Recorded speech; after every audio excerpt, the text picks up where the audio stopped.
2025.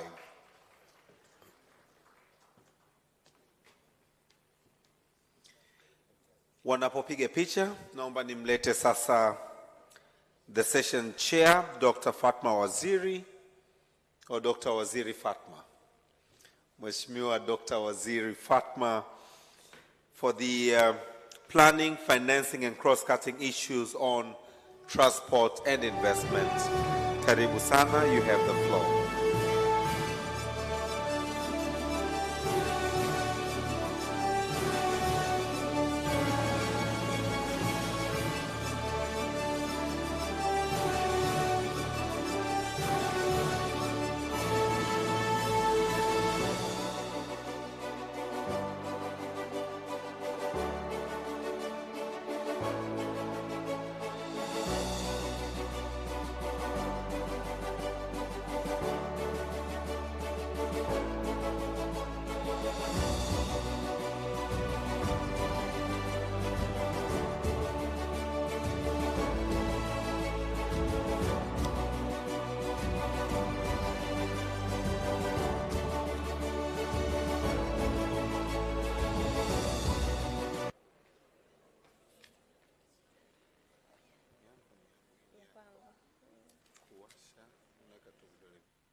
Good afternoon, everyone. In 8850? Okay, I'm honored to be the chair for this session, which is going with the title, Planning, Financing, and Cross-Cutting Issues in Transport and Investment. My name is Dr. Fatma Waziri. I am sociologist and ESG expert. I work with construction industry as a social expert and ESG specialist. My company is Unitech, but also I'm part and parcel of NAT in academic and research. Okay, in this session we have 6 presenters. 3 of them are presenting virtually. We have Paul Humphrey David, Dennis Simuyuni, Birungi Kironde,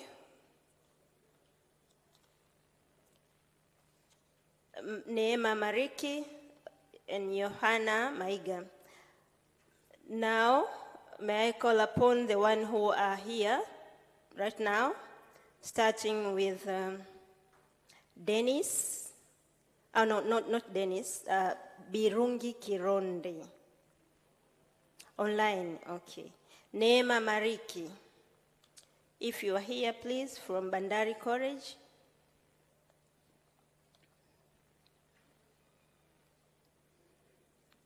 Neema Mariki. Okay, you're coming. Johanna Maiga. Welcome.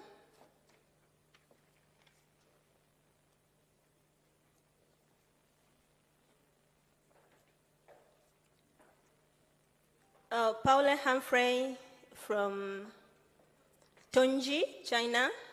Are you online already? Yes. Okay. We are about to start our session, and I would like to give you the first priority to start your presentation. But before I may introduce you, by reading your biography.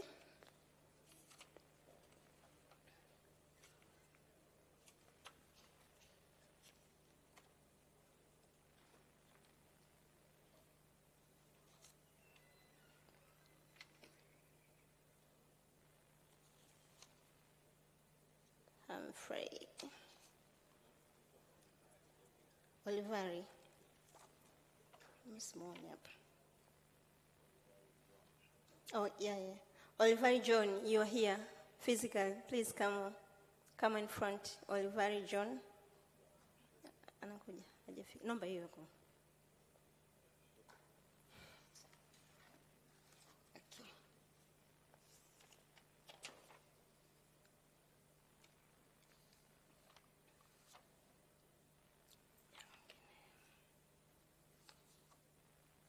Okay, Mr. Paul Humphrey David is an engineer registered by Professional Civil Engineer Registration Board with number PE 78632 and a tutor in the Department of Transportation Engineering at Arusha Technical College in Tanzania.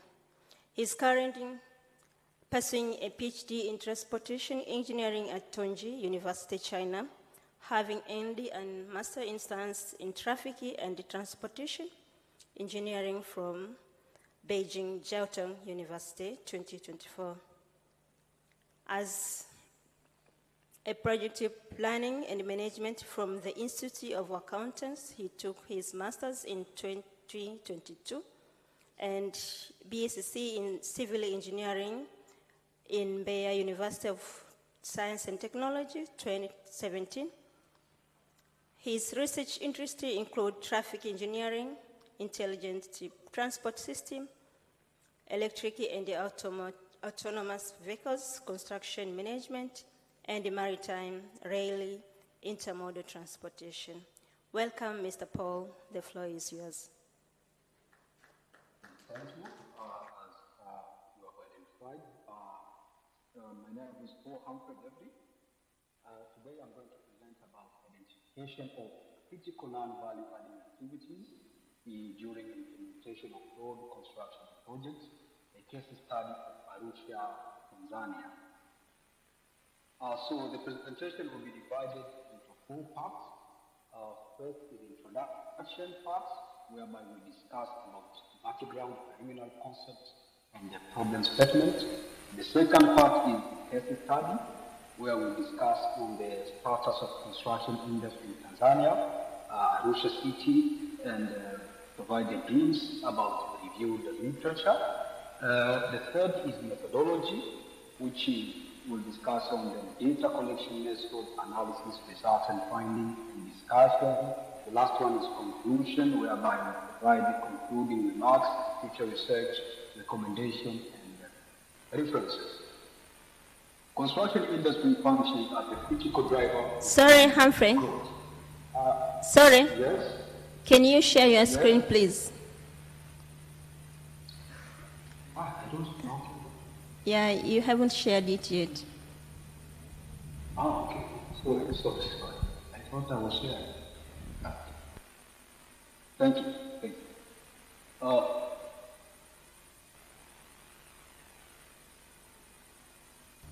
Put in presentation mode. Slideshow.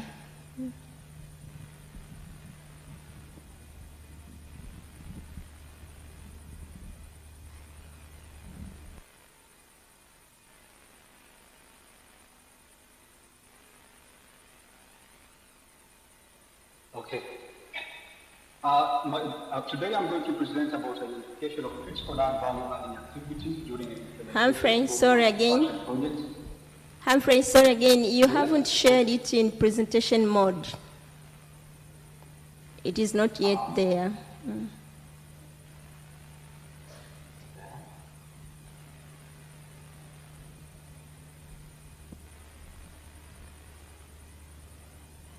Now is okay?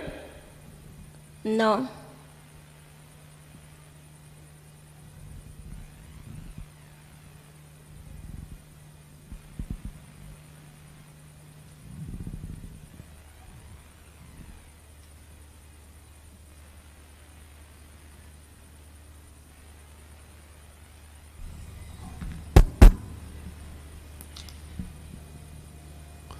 Mr. Paul, if you can go to view, yes.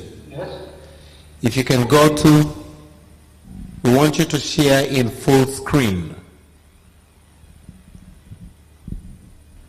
Slideshow, view show. View show. or down on your screen, close to the time. You can go to full screen. Yes, there you go. Please proceed. Okay, thank you. Now it's okay.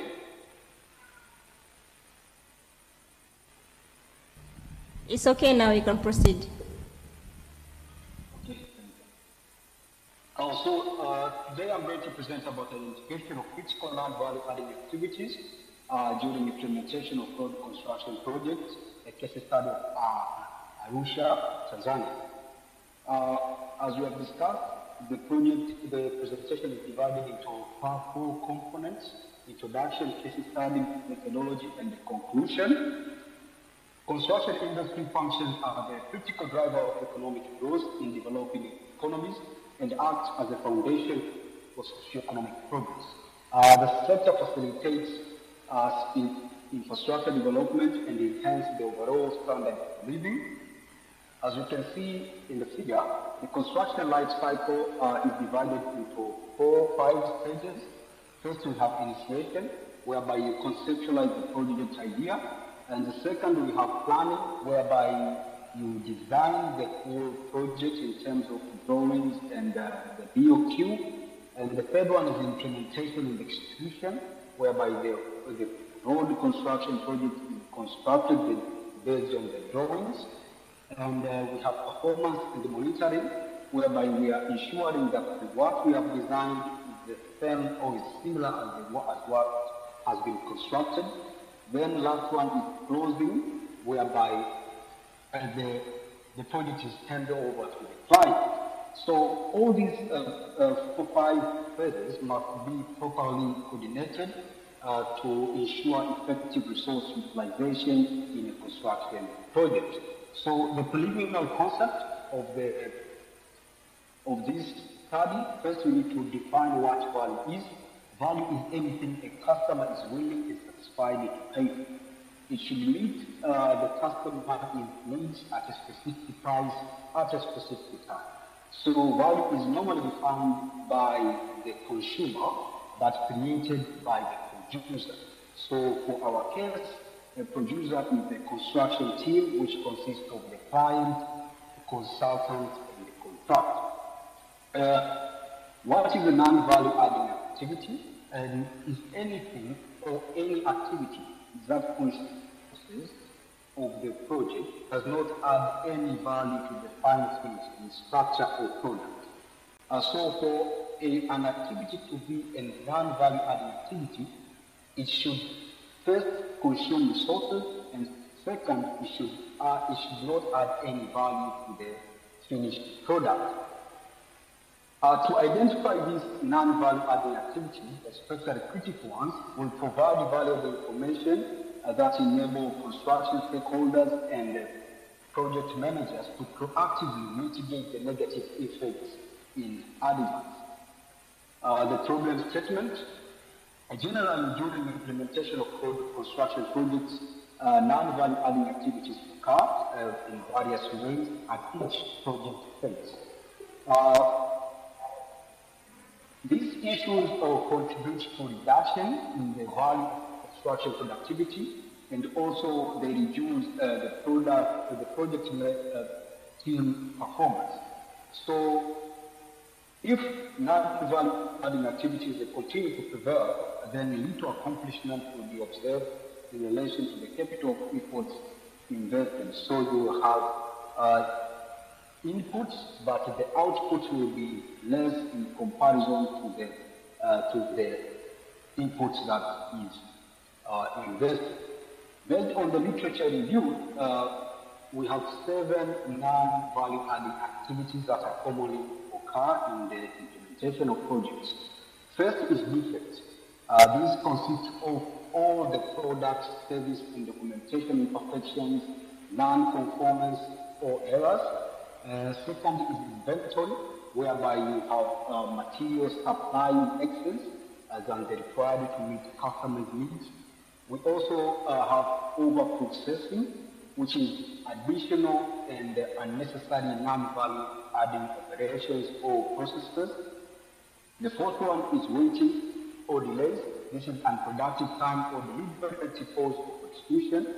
The fifth one is unnecessary motion, which can be either unnecessary movement of machines, people, that at the end of the day they increase cost or cause inefficiency. The sixth one is overproduction. This is somehow similar to over-processing, but the difference is you are producing more earlier and faster than the customer is in mind. The last one is non-utilized resource, which can be in form of not utilizing people, talent to the best of their ability, or not utilizing maybe machines to the best of their capacities. A case study for those who are not aware of Arusha. Arusha is located at the northern part of Tanzania. The case study was in Arusha City Council, which is one of the 7 districts of Arusha region, located in northern of Tanzania. It covers an southern Tanzania's current status of construction is experiencing a strong growth, which is projected to continue with an average annual growth rate of about 7% between 2026 and 2029. The construction industry contributes 4.7% of the country's gross domestic product and 47.3% of the gross fixed capital formation. This involves the acquisition of processed assets and the second-hand assets, as one of the previous presenters has discussed. Furthermore, the significant portion of the government development budget is also spent on construction projects. So this solidifies on why we need to research more on this sector of construction. Methodology, in terms of methodology,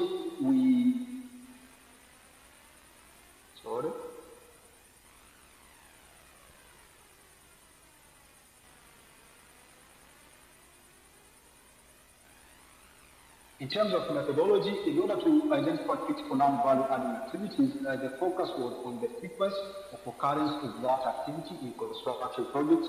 Respondents were required to identify how frequently the non-value adding activities were occurring based on the 5 scale, which is never, rarely, occasionally, often, and always. 60 questionnaires were distributed, and out of those 60, 56 questionnaires were responded, which represents 93 of response rates.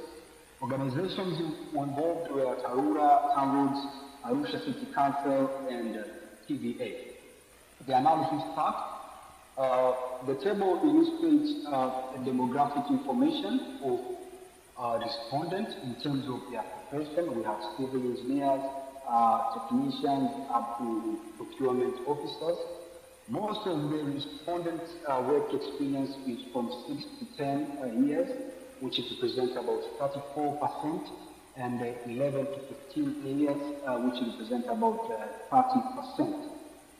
Cronbach alpha test was used to test to measure the reliability, whereby the Cronbach alpha value and items with Cronbach alpha value of 0.7 were considered reliable in this study. Results and findings. The weighted mean score was calculated by multiplying frequency and the effect scores and then divided by the total frequency. So the table here shows the construction phase and the non-value adding activity means, standard deviation in the ranking.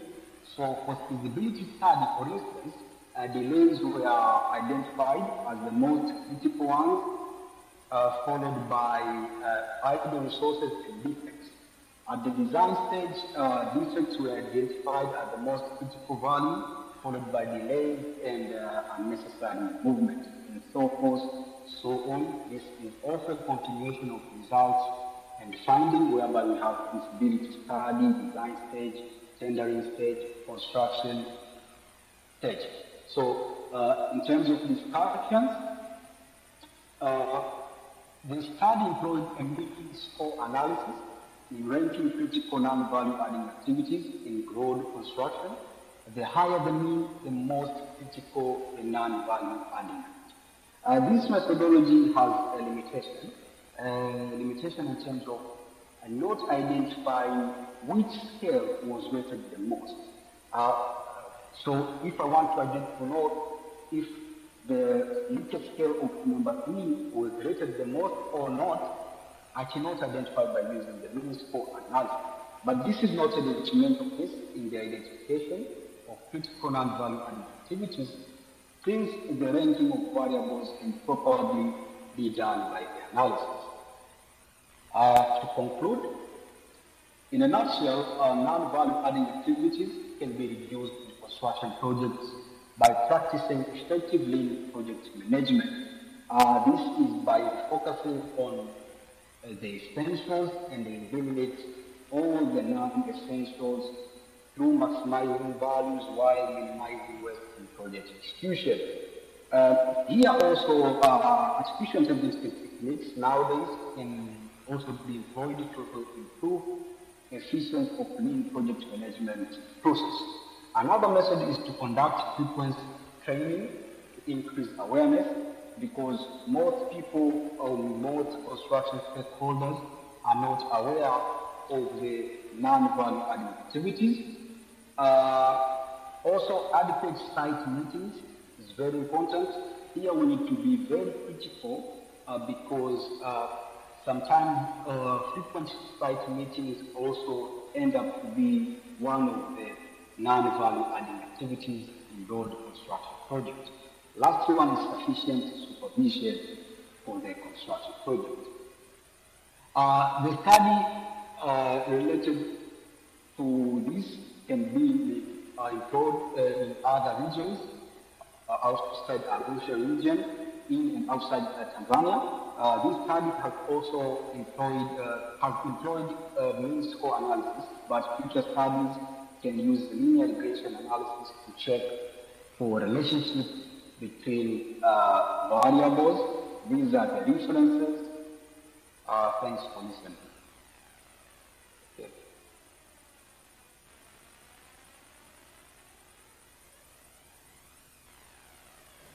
Thank you very much, Humphrey, for a very nice and timely presentation.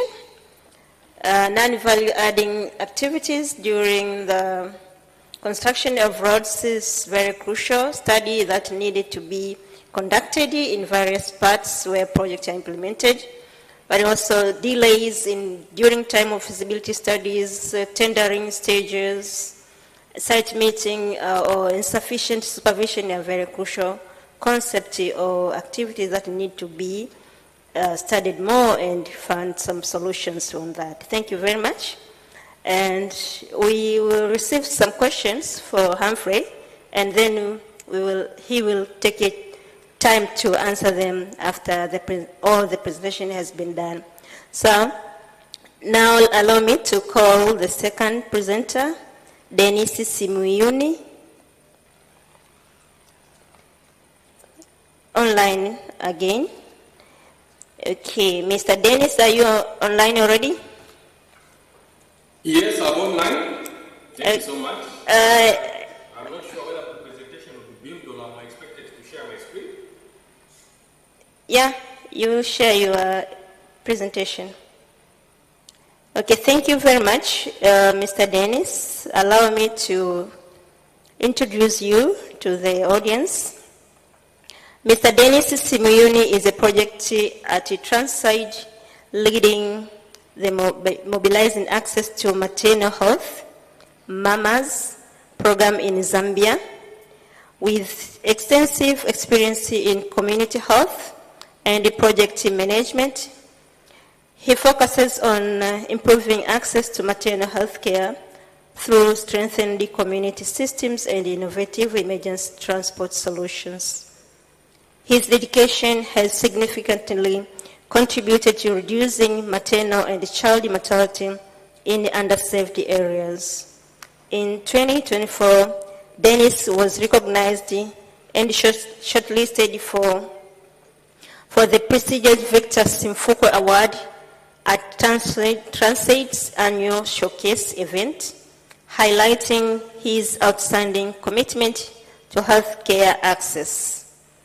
Dennis remains passionate about advancing Transaid mission of delivering lasting transport and health solutions. Welcome, Dennis. You have 15 minutes to present your work.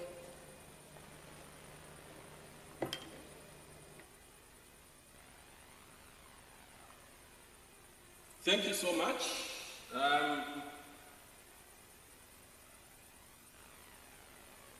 Are you able to see my screen?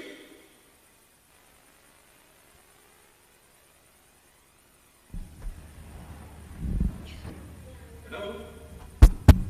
Yeah, we can see now. Okay. Thank you so much for the introduction. As mentioned, my name is Dennis Simunyumi, and my presentation will be on women in the road transport sector, especially in sub-Saharan Africa, where we are conducting projects as Transaid. So basically, Transaid is a charity, a UK-based charity that aims to transform lives through safe, available, and sustainable transport solutions. So mostly our projects are in road safety and access to health.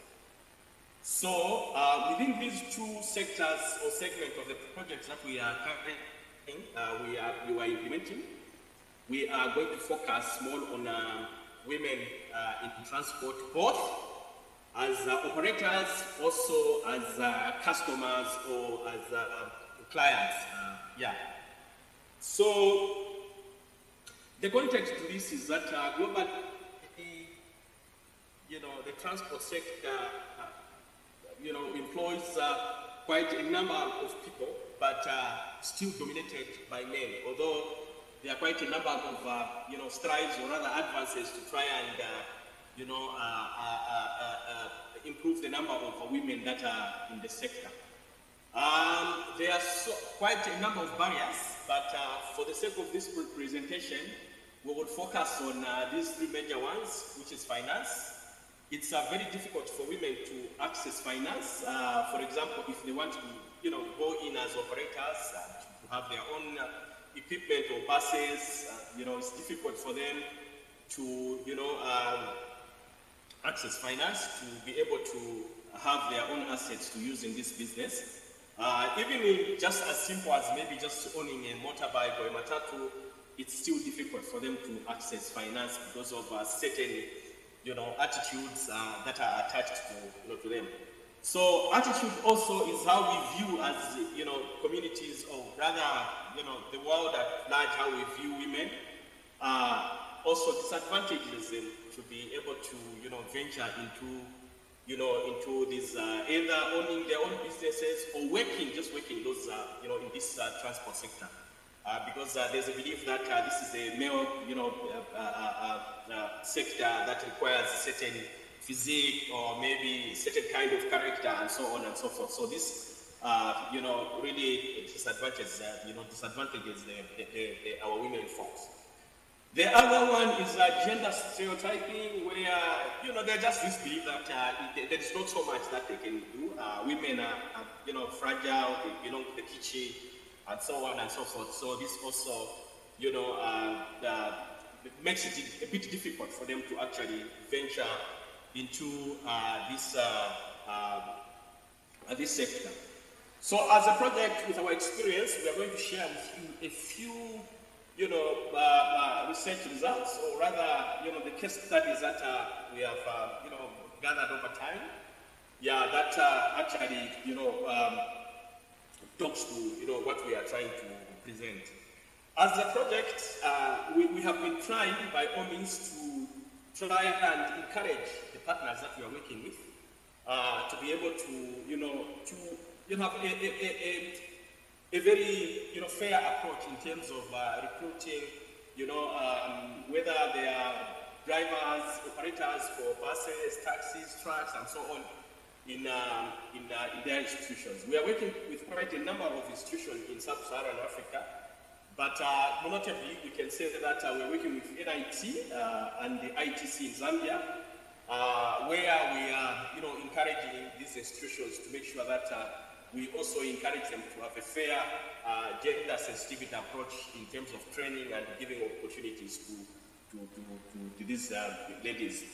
In our interaction also, because we're working in collaboration with a lot of private sectors, organizations or other partners, especially in the UK, we are also encouraging, these private sector organizations that we interact with to come up with fair policies towards, maybe giving opportunities also to, these ladies. We are really encouraging, them to have deliberate policies that will attract and retain, women in this, in the transport sector.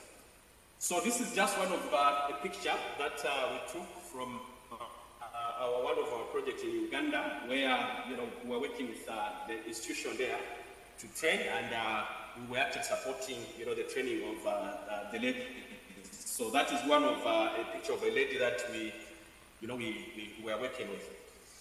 So I'm going to share with you a few experiences. This experience that is depicted there is one from Kenya, where recent studies suggest that there's been a surge, or rather an improvement in the in growth for women that are entering the transport sector as either conductors, as border riders, and sometimes as also truck drivers or bus drivers.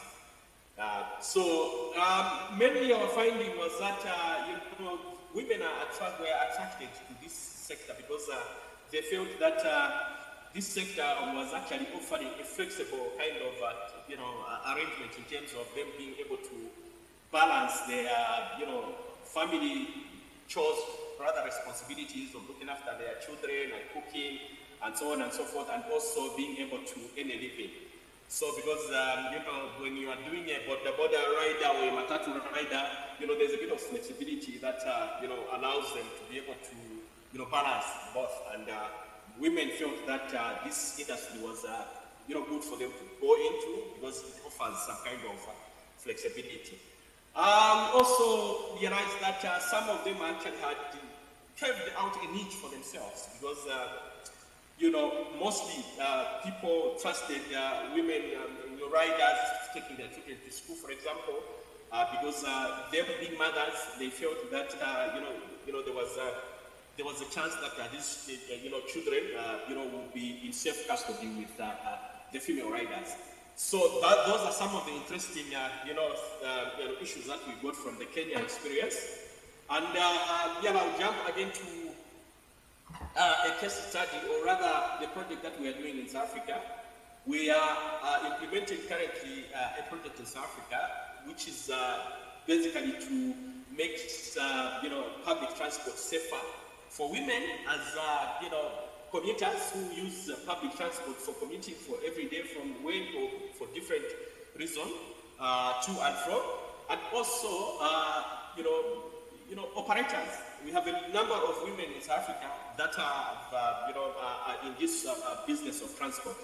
So this project, is funded by the Canadian Fund for Local Initiative, and the context to this is that we carried out a study with Durham University where these issues came out that women felt that one, they were not supported in terms of getting into this transport business, and also they had they had limited access to capital and also skills generally, and also that the commuter women also were subjected to a number of negative vices like sexual harassment and in general GBV. So, but they also indicated that they had very little choice, because those that were using public transport, that was the only choice that they had, because they were coming from low income neighborhoods, and so they relied on minibus taxis, for example, to commute either for work, to school, or doing their daily chores. So they indicated to us that they were facing these problems, and the Canadian High Commission was kind enough to fund our project to try and put in interventions to make this, one for the operators as the ladies, to see how we can help them to, improve themselves, and also for the, commuters as girl children and ladies to make the, public transport safer. Yeah, so we, this research, like I've said, was guided by, results that we got from the pilot project. So based on that, we designed a project that looked at trying to influence behavior change in male, especially the male, operators within the industry. As you may be aware, like many other countries in Africa, there's a lot of violence in this transport, business, especially the minibus taxis, specifically in South Africa.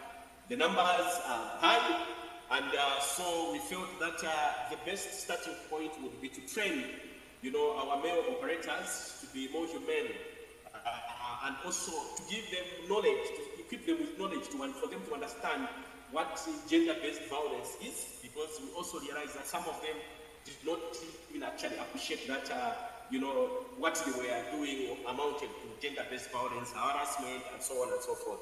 So what as the project we did was to train over 100 operators which were drawn from the ranks, the operators, the taxi, the minibus taxi driver, the minibus drivers, the site indoor operators, the taxi marshals, and so on and so forth, to give them, to sensitize them with gender-based, messages, so that we can try and influence their behavior, and hopefully that they can also, be able to conduct sessions, within the stations or in their daily interactions with their fellow, riders, the operators, to be able to discuss these issues.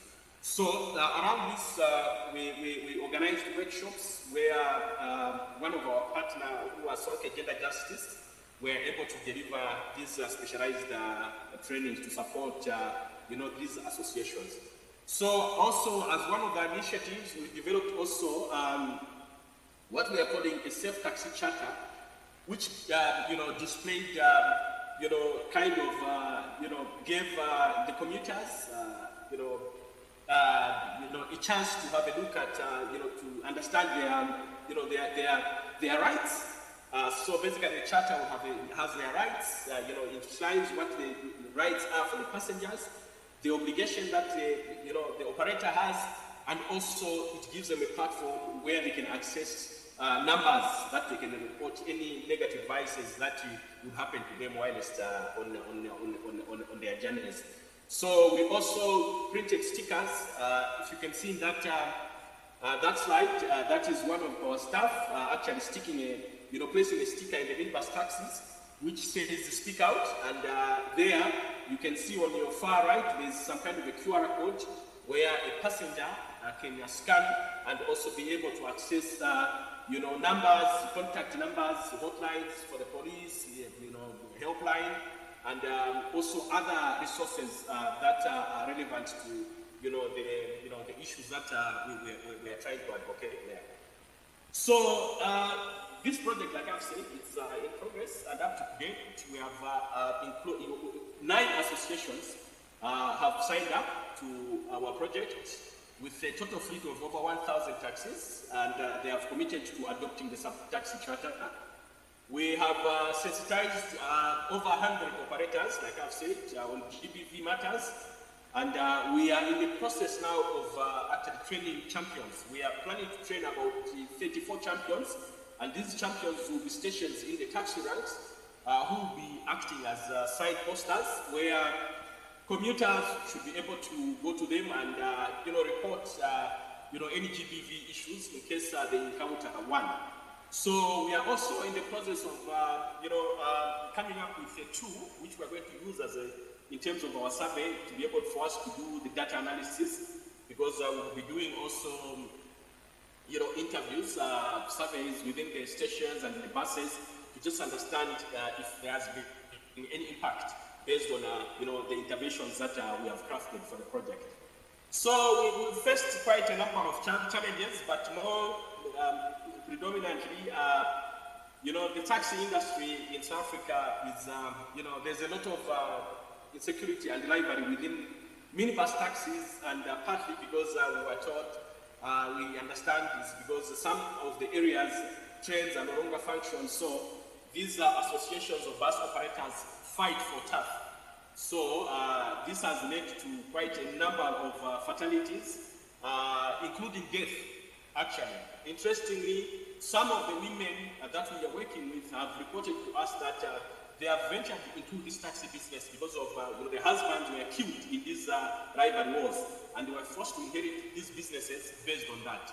So, but they complained of not having support. So as a project, those are the people that we are trying to support by giving them the necessary knowledge and you know, skills for them to be able to manage their business. One of the other things is that you know, under Santaco, the South African, the main taxi, you know, association in South Africa, which is called Santaco, they have a branch for women's desk, which is basically a group of women within the association that is, you know, also operating that space, and we are working closely with them to implement this our project. The thing is that you know, these women feel that although they are being given support, but there is not enough support that they are given in terms of them being autonomous and being able to make their own decision. So that is one of the challenges that is there. We were also, as a project, faced with the challenge of the number that we are to, you know, to display on the taxis in terms of hotlines for people, or, you know, the victims of GBV to be able to be accessed 24/7, and also, you know, because they don't have, you know, people that are trained, and you know, there are also sensitivities in terms of how do you handle these cases, and do you have the correct skills, and so forth and so forth, so on. The other issue is, you know, the industry also has got a lot of politics, like any other industry. There's a lot of politics, so navigating this politics sometimes is a challenge that as a project we have faced. There has been also issues of high expectation of you know, payments in terms of allowances and stipends from the stakeholders, which has sometimes disrupted our programs and you know, activities.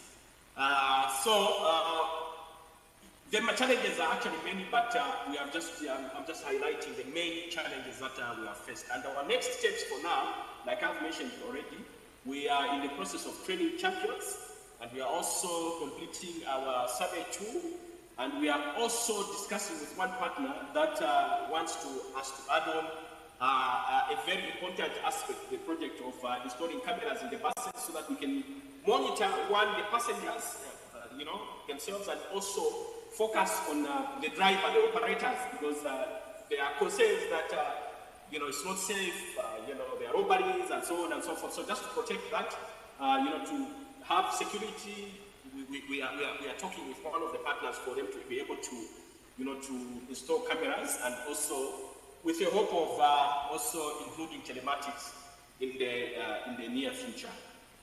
So one of the case studies that we want to highlight is this lady that you know, is in this picture. Her name is Shabella Iran. So she lost her husband at a very tender age, and you know, she was forced to get into the business, and she faced a lot of challenges. But according to her, she said, you know, it was a challenge for me, but as a strong woman, I love challenges, and I applied myself fully. We can make a difference and show that women are in this industry, and that we are women who prosper, who Dennis? inspire. Sorry, Dennis? Hello? Can you wind up, please? Hello? Hello? Yes, I think I'm Yes. just remaining one. So, Yeah, you have only few minutes, 2 minutes. okay, in summary, what we can only say, for us to reshape this industry, we require to reshape the narrative and promote biasness, you know, promote bias towards, you know, the promotion of bias towards men, you know, must come to an end. So industry partners, you know, private and government must focus on coming up with policies, framework that will be able to also include women, you know, which will be able to favor women also. We also need to, work on improved access to training, stronger legislation in support of women, prohibiting workplace harassment, better access to credit, and changing attitude. Yeah, so all these issues will help us to be able to support our women in the transport business. That is the end of my presentation. My apologies for taking too long. I'm getting very emotional on that. Thank you so much. Thank you very much. Another applaud to Dennis. It is very interesting study, and it is very timely. As for now, Africa, women, we are still struggling. We are still looking for solution in every areas, and especially for this transport and health access. It is very, very timely. Thank you for your good and rich presentation. The GBV is still a challenge. Policies, some payment from your stakeholders, but also political issues is also a big challenge for your areas. But also, thank you very much for the case study from Kenya, Uganda, and South Africa.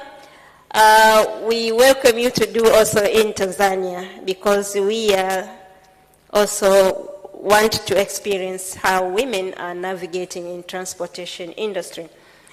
Okay, now may I call upon our next presenter, and because of time, I would like to ask you, please make it shorter, but informative.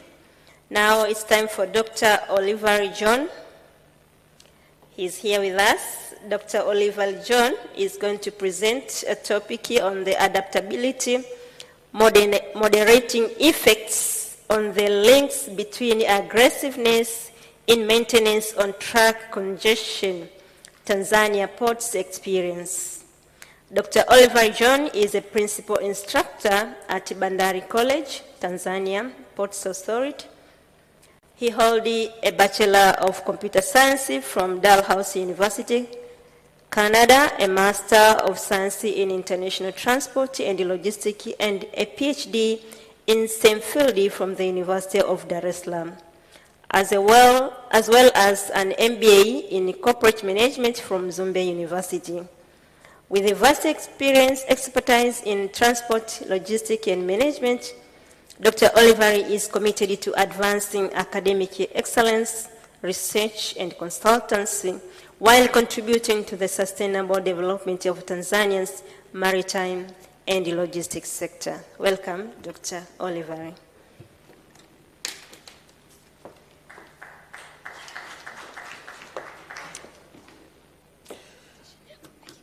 Okay. Thank you very much. Chair, thank you very much for the introduction. Quickly, let's try to look at this picture, which will sort of summarize about the paper which I'm going to do the presentation about. These are the trucks, meaning truck drivers, queuing up, going to the port, be it going to drop the cargo or to pick up the cargo. No mobility at all at that specific time. And since there isn't mobility, no movement of cargo, no imports, no export, meaning that trade inefficiency. Now, considering that, still, there isn't any movement and there isn't any import and export at that specific time, it means people won't be able to receive goods, won't be able to sell goods, meaning that there will be economic contraction. Now, economic contraction, that's a second aspect. Trade inefficiency, that's the first aspect. Now, if this predicament goes beyond, in the sense that if it won't be able to be accommodated on timely basis, for sure those goods which are using our ports as hub, they won't be able to be accessible, because we know that most of our ports are strategically located to serve so many countries, about 6 or 7 countries: Malawi, Uganda, Zambia, Congo DRC. So it means if there are some bottlenecks which are preventing trade to take place, for sure there will be inaccessibility in the hinterland. So for sure it's very important we look for the solution for truck congestion. So on one part, our presentation will be about truck congestion as the dependent variable. Now on the other side, because all these trucks are going after the cargo from the port, considering that they are queuing up, it means there is a problem on the other side of the coin, meaning that the speed of cargo clearance processes and procedures is quite a little bit slower. So if that the speed of cargo clearance processes is a little bit slower compared to the inflow of trucks, that's what is causing congestion. Now we went on to interrogate the truck drivers, and they told us there are some elements about the organizational culture, which is actually about the people who are serving the goods. So we try to look at which specific factor or characteristic of organizational culture in maintenance about the operators. Now we thought maybe we should venture into aggressiveness. So our study will look at how aggressiveness affects the truck congestion. And this is all about our title. We looked at how the aggressiveness in maintenance affects the truck congestion. And it is after that we will establish how the solution of truck congestion will enhance the mobility towards providing the solution as the innovative and sustainable transport solutions. So in front of you is Oliver John, and we are having other 4 colleagues, who some of them are here. So we welcome you so much to our presentation, and for sure I'll be on time to make sure that other people do their presentation. Our presentation will have 5. We'll cover 5 areas. The first one is about the research gap, problem setting. After that, we'll look at the 3 frameworks, whereby we'll see at how the different studies, in comparison with our variables, are faring up, theoretical point of view as well, and the conceptual framework. After that, we'll look at the methodology, and the 4th one will be data analysis, and we're going to conclude about a conclusion, implication, recommendation. What are we recommending as to innovative and sustainable transport systems? About the background, as I already said, there is organization culture, which is currently present, and these are the things which are actually believed or they are valued by the people who are working at the port. And considering that there are about 6 characteristics of organizational culture, we thought probably we can venture into only 3, which are causing problems at the port of, which are owned by Tanzania Ports Authority. One of them are outcome orientation, and another one is team orientation, but in this specific paper, we'll be talking about aggressiveness. So how energetic are the people? Do they have that spirit of making sure that they deliver according to what the expectations of management is?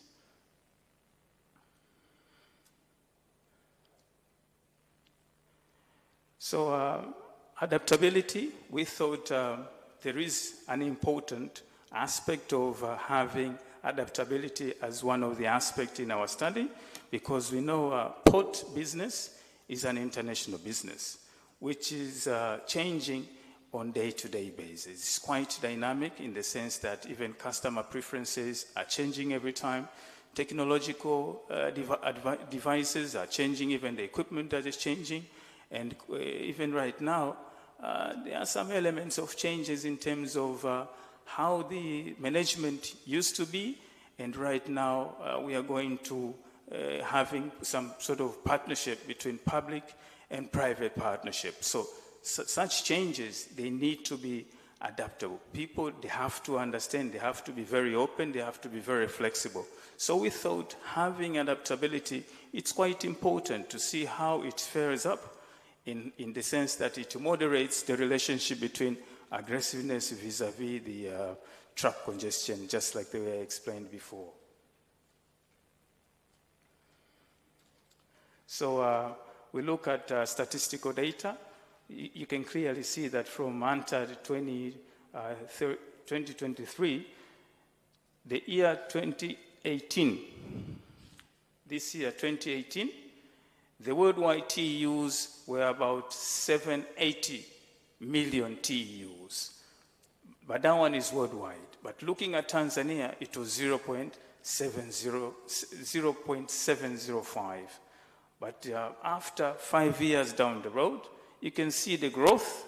The TEU grew up to 852 TEUs million. And then for Tanzania, the growth was about 0.002. Even though it's a minute growth, but it is a growth in the sense that that's a million TEU. So considering that, it is forecast the TEUs will keep on growing on day-to-day basis. It means we have to get ready in terms of the infrastructure, and if there is any problem about the organizational culture, including the aggressiveness, we have to look for the solution for sure, because there is a growth coming towards our ports. So I already say that our ports, they're actually serving about 7 countries. You can clearly see Uganda, Malawi, Zambia, and lots of them. But according to LATRA 2024 study, it indicated that about 90% of the cargo which is passing through our countries to other countries, they're actually using or utilizing roads. Only 10% they are utilizing railway. So for sure, the roads will have to be congested just because that's the only means which is thought to be reliable at that particular time. Now, having in mind that the organizational culture, the specific characteristics of organizational culture is actually highlighted, and there is actually a growth, which I've already said, and all these ones, they are creating a practical gap and theoretical gap, which, practical gap and empirical gap, which sort of gave us an idea of where to venture for our study. In terms of literature review, we looked at those 2 variables, aggressiveness in port equipment facilities maintenance, as I already said, and another dependent variable was truck congestion. And we thought there are so many studies, but the very recent ones are these 5 which I've just mentioned, which are quite sure that we can go ahead and have the hypothesis number 1, which says aggressiveness in maintenance positively influences the truck congestion. And then when we looked at adaptability as a moderating factor, which affects also the relationship between aggressiveness and truck congestion, we saw there are so many studies, but we can highlight on only about 5 of those studies, which brought about the hypothesis as it reads adaptability moderates the relationship between aggressiveness and the truck congestion. And about the theoretical framework, we considered 2 theories. One is Skein's theory. Skein's operationalizes 2 variables. One is aggressiveness as the characteristic of organizational culture, and another one was adaptability. And that is actually supported by those 2 studies, which were quite coherent to our 2 variables that I've indicated. And queuing theory, this is a very important theory when it comes to congestion. Now we realize that QT actually operationalizes truck congestion, and we've indicated there are about 3 or 4 papers which are supporting whatever we are planning to hypothesize.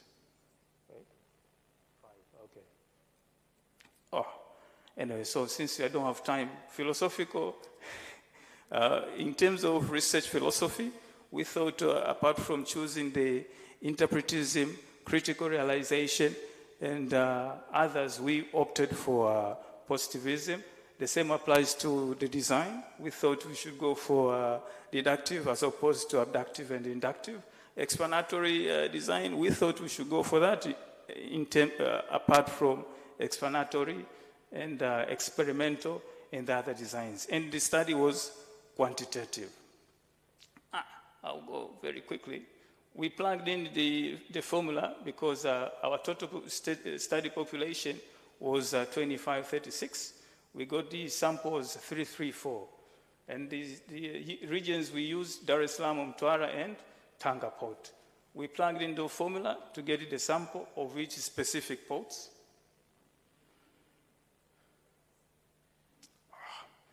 The analysis, maybe I should just go straight to our recommendations.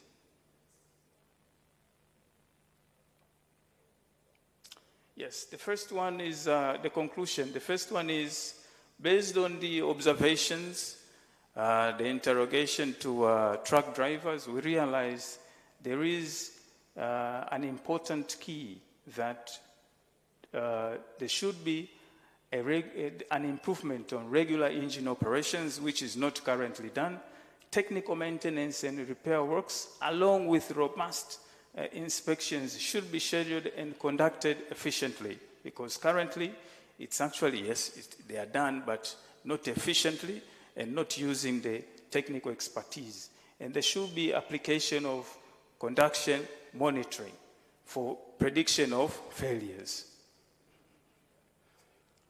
I'll go, the very last one, which is very important, is about the a recommendation on collaborative mechanism application. This is innovative and sustainable transport system that I was recommending. There are about 6 of them. Maybe I'll go to maybe quite few. There is carpooling. Carpooling means trucks should be shared. It doesn't mean that an agent should have a sole truck coming from the port of origin all the way to the port. They should be shared so that to reduce the number of trucks on the road. Same applies to collaborative logistics network. It's the same. Dryage is just like what we are having at Kuala, whereby the cargo is actually shifted from the port to the outskirts so that to minimize the movement of trucks coming all the way to the port. Truck appointment system works the same. The truck should only come to the port only if they're actually told and they've finished all the procedures and protocols. The same applies to the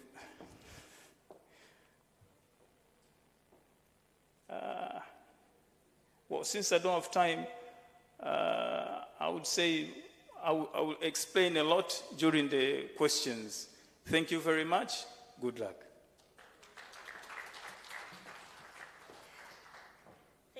Thank you very much, Dr. Olivari. Once applaud to him again. Thank you very much. Now, because we are running short of time, and I know you guys, you're already tired, and I don't want to take more time. Okay, now let me call Engineer Birungi Kironde. No. Okay, Dr. Neema Mkunde. She's going to present a topic on Tanzania shifted to Middle Eastern investors, the strategic choice for port privatization. Dr. Neema Mkunde Mariki is a senior instructor at Bandari College in Dar es Salaam. She holds a PhD in education from the University of Dar es Salaam, specializing in education management, Policy and Planning.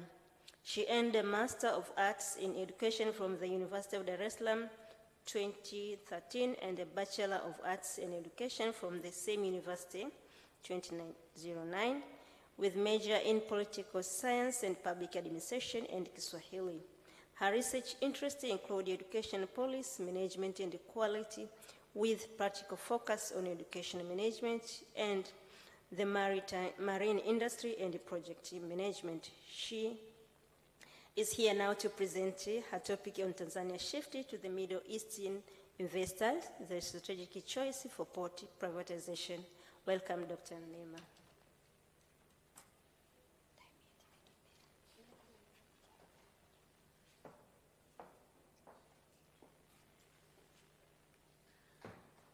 Good evening. Okay. I'm here to present for you the title known as Tanzania Shift Toward Middle Eastern Investor, the Strategic Decision for Port Privatization in Dar es Salaam Port. Why is this? This happened, I think, because of the rumors after this recent year our country enter into agreement with two companies from the Middle East and India. More rumors about why that and not from Western countries. So let us now see why the country decided to choose that space and not other space.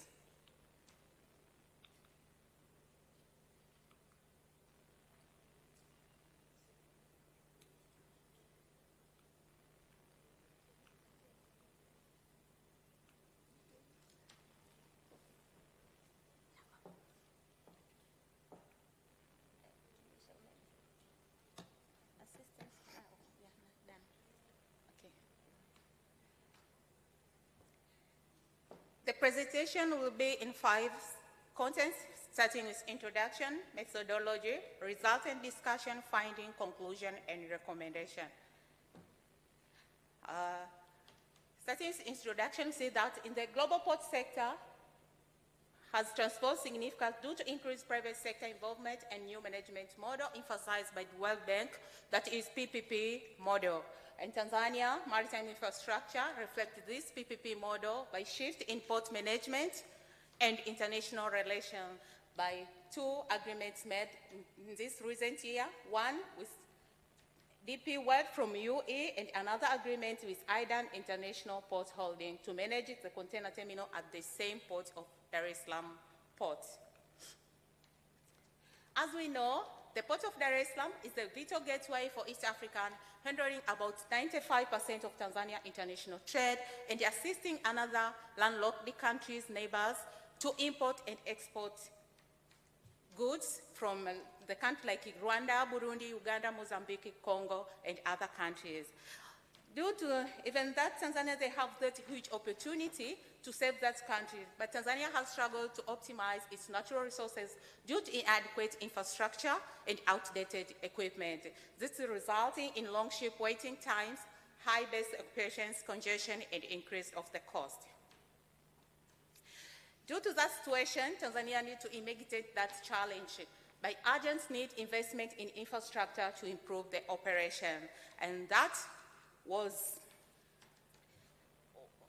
given the World Bank provides some advice that when you choose the partner to do the business or to get privatization with, you need not only to consider the financial capabilities only, but you need to consider also geopolitical factor. Due to that, Tanzania decided to shift their focus on new partnership with the Middle East and Asia, and moving away from the traditional ways of traditional European collaboration in infrastructures. As we know, most of our investment, or most of our partnership or privatization we are made with European countries. Also, and this was evidenced by the government signed significant agreement with DP World and Adan International Ports, with totaling of $1.5 billion for port infrastructure development. This shift raises question about the reason behind this preference. Why Middle East, not other regional continent or other countries from other continent. This seems that it is influenced by economic pragmatism and geopolitical factor and changing the global trade dynamic. To achieve this objective of this theoretical paper, the research employs a documentary review combined with POC analysis. In documentary review, critical examines the literature and annual statistical report related to port privatization, also policies that influence investment decision and effect of the Middle Eastern investment in African infrastructure from 2018 to 2023. In the SOX application framework, it offers a structured approach for comparing investments from the Middle East with those from the other global region. A resultant discussion says that the analysis used data from TPA, TRI, TIC, and APZ from 2018 to 2023, also with reliable academic and business reviews. The decision was shaped by economic, geopolitical, and infrastructure factors that align with Tanzania's national interests.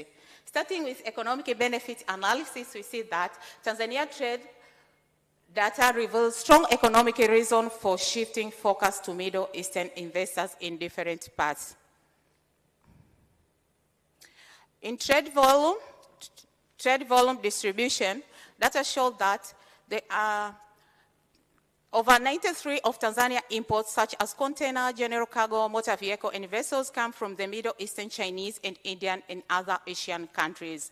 This concentration trade partnership has significant implications for port infrastructure planning and privatization strategy.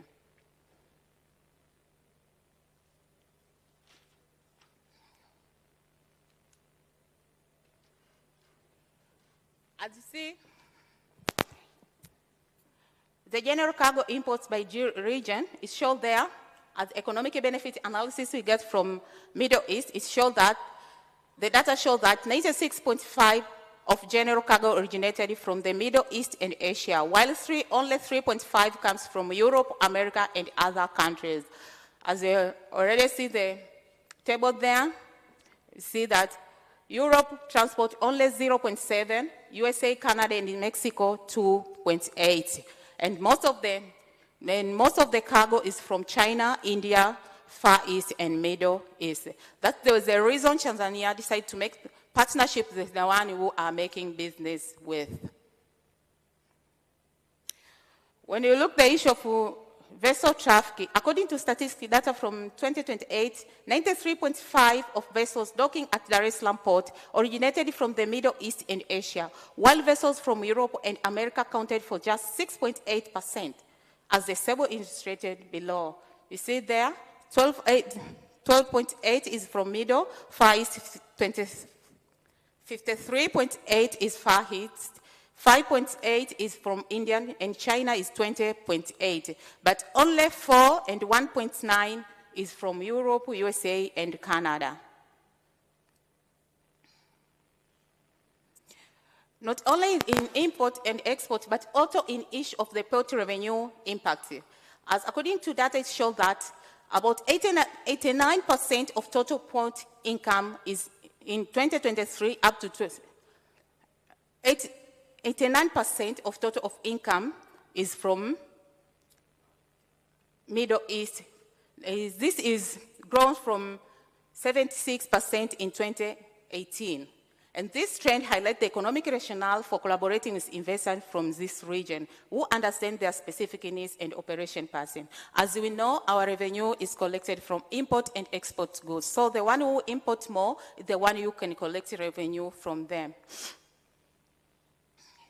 After seeing the economic benefits, let us now see the geopolitical realignment we have between Tanzania and Middle and Far East. According to analysis, it reveals that significant geopolitical realignment occurring both global and interregional level, supporting Tanzania's strategic choice of Middle Eastern investors. And this was evidenced by Tanzania increased its participation in the Asia-African Cooperation Framework.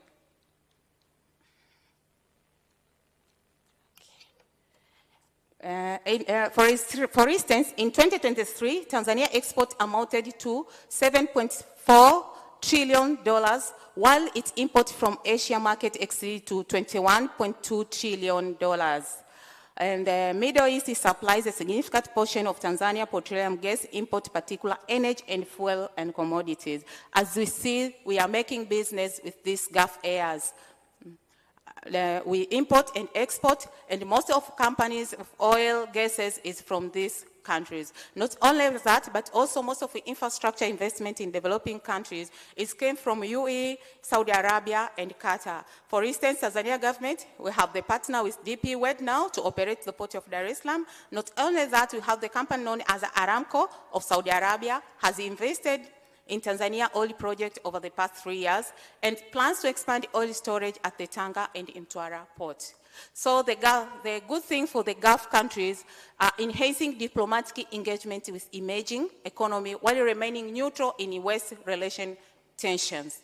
They are concentrating in business and trade, not in other political issues of the other countries. After seeing the political realignment let us now see the regional level realignment.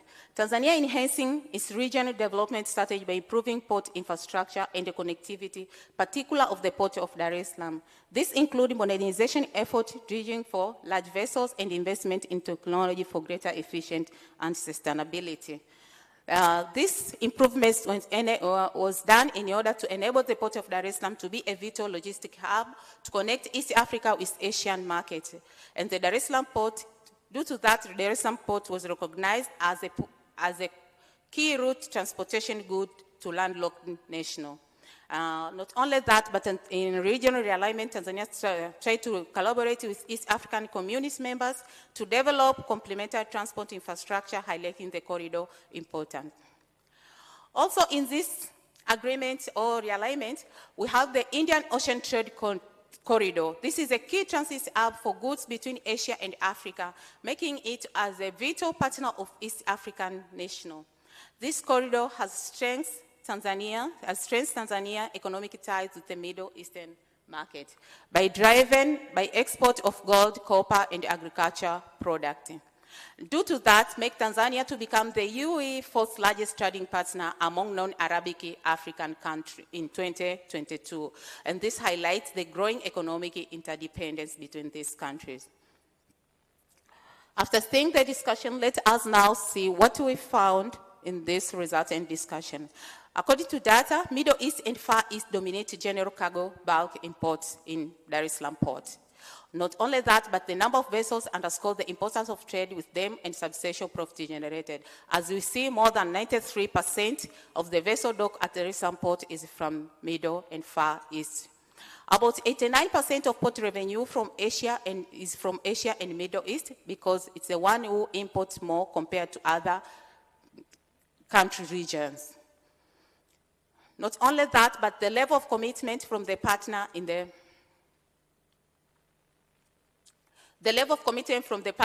operation at Dar es Salaam port was high. As we see, it is invest more than $1.2 billion to our port. This amount of funds invested demonstrates their seriousness in the contract of agreement. The money they put is very huge to improve our port. So it shows the seriousness they have in improving our port and make business with Tanzania. Not only that, but the experience has revealed that the global geopolitical environment has contributed to the outsourcing for Middle Eastern investment, and the European government regarding them as the reliable source of investment. In making conclusion, can say that generally Tanzania has opted to grant port privatization concession to Middle Eastern investor, especially for DP World and other international ports holding due to economic necessity and geopolitical strategy. From now on, we need to understand that there is no other reasons, as we see, we hear a lot of rumors that we choose Middle East for many reasons, but we see there is the economic and the geopolitical reason that forced Tanzania to choose that countries to operate their ports. According to the data, it shows that over 93% of Tanzania import and 99% of port revenue were linked to Asia and Middle East.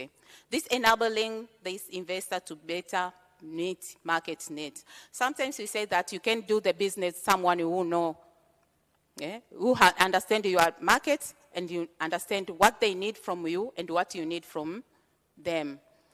Not only the, okay.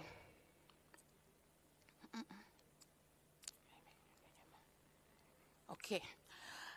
This paper also makes recommendation for Tanzania to ensure that there is a sustainable benefit of this agreement made. First, to enhance regulatory oversight by setting a performance benchmark and monitoring a long-term concession agreement.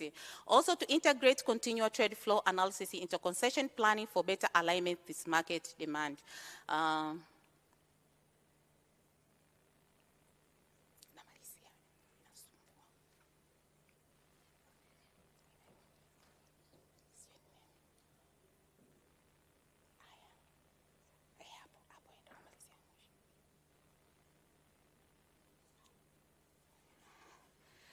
Another recommendation is to foster, Tanzania needs to foster technological innovation through digital platform and advanced port management system. The interesting things or the important things, Tanzania must diversify their partnership with Middle Eastern, Asian, and select Western investors to mitigate risk. Not only the recommendation in practical and policy, but also in research. This paper recommends that Tanzania, the countries or the scholars must make research to assess the pre- and post-privatization performance to measure efficient revenue effect. This will provide the socio-economic outcome, providing broader theoretical insights for strategic investors selection in developing economy. Thanks very much for listening to me. I declare that today is my first day to present in international conference. So, thank you very much.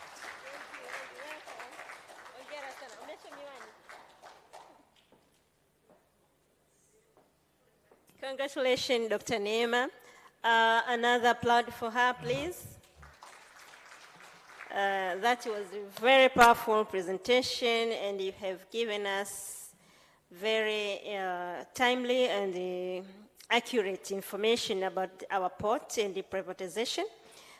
Okay, now because of time, may you allow me now to call upon Engineer Birungi Kironde, who is online right now.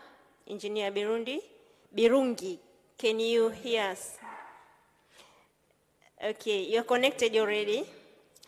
Engineer Birungi is going to present a topic on computational fluid dynamics simulation of a tensionation mechanism model for certified flow pipelines. Engineer Birungi Joseph Kironde is a PhD student in oil and gas storage and transportation engineering at China University of Petroleum, Huangdao. He holds a master's degree in oil and natural gas engineering from China University of Geosciences, Wuhan, and works at the Faculty of Maritime and Petroleum Technology, National Institute of Transport, NIT, Tanzania. His research focuses on acoustic wave attenuation in stratified flow to enhance non-invasive leakage detection in pipeline. He applies computational fluid dynamics, CFD, and acoustic modeling. He is a registered professional member of Engineers Registration Board, ERB. Welcome, Engineer Birungi Kironde. Thank you very much. Can you hear me all? Sorry? Can you hear me? Yes, you can be heard. You are heard. Okay. Thank you. Good afternoon. I'm here to present to you my part of my research, the computational fluid dynamic simulation of attenuation mechanism model for stratified flow pipeline. Basically, I'm going to take you through 8 contents, an introduction to the discussion. So, what is this? Basically, when you have pipelines, we have fluid conveyed to the pipeline. So sometimes it's very difficult to pinpoint where the leakage occurs. There have been several instances that the leakages occurred. For example, one time in Buguruni, but that was easy to locate because it was just on the surface. Considering the pipe is buried offshore, how are we going to first know where the leakage is and quantify or localize? So my research is based on how to apply the physics, some of the physics mechanisms on sound travel through the medium and to locate the leakage. So pipeline monitoring and leak detection mostly rely on the detection of acoustic wave. When there is a leakage, there is a sound produced in that leakage, and the sound propagates. The sound propagates throughout the fluid, whether it's oil, whether it's gas, whether it's both, or water. So there are some technologies that can find or locate the leakage. But for my research, I'm going to use the CFD to find out the effect of the grid resolution and some others on determining the attenuation mechanism. Basically, attenuation is how the sound wave loses its energy. So when the leakage occurs, the sound wave, due to that leakage, travels across the fluid. But as it goes, it loses the energy. As it propagates, it loses energy. So the sensors that mostly are positioned can pick wrong data and therefore provide wrong information where the leakage is, etc. So the research problem is to quantify the acoustic attenuation mechanism in stratified or multi-phase flow. Currently, there have been done a lot of researches in single-phase flow, but for multi-phase, it's kind of tricky. That's why I decided to research on this. So my objective for this is to assess the influence of computational grid resolution on sound wave attenuation predictions, to quantify the effect of viscous boundary layers along the pipeline walls, to evaluate the role of wave frequency, and provide modeling recommendations for industrial CFD-based leak detection systems. So basically, already I just used the CFD software and Fluent 2022 R1, and also I employ the VOF model to track the gas liquid interface accurately. And for the case of gas liquid, the gas I used during my simulation was air and the liquid water. So just to show you how the attenuation coefficient is, the formula coefficient. But also I used the continuous surface force model to account for interfacial tension effects. Also the Penrose equation for rate gas behavior at very high pressures. And also I introduced UDF, user-defined function, just to simulate leakage, inside the fluid. So the leakage inside the fluid was simulated by using the UDF. So the setup, I set the pipeline of 8 meters with 40 millimeter diameter, and where I indicated the inlet is where the UDF, the user-defined function, was introduced with several parameters from the gas content of 0 means no gas at all, just liquid to purely gas, and different pressure from 0.6 to 12 megapascal, different frequency and amplitude. So in mesh study, 4 meshes configurations. Basically, what we're looking at now it's a cross section of the pipeline, fluid. So I've just introduced several small cells. And these are niveau arrangements. You can see the 3 of them, A, B, and C, have a boundary layer, and the B has no boundary layer. So we'll see the effect of these having boundary layers. You can see compared to the B that has no boundary at all. So the the sound velocity prediction remained stable across mesh densities, but attenuation coefficients were sensitive to near-wall resolution.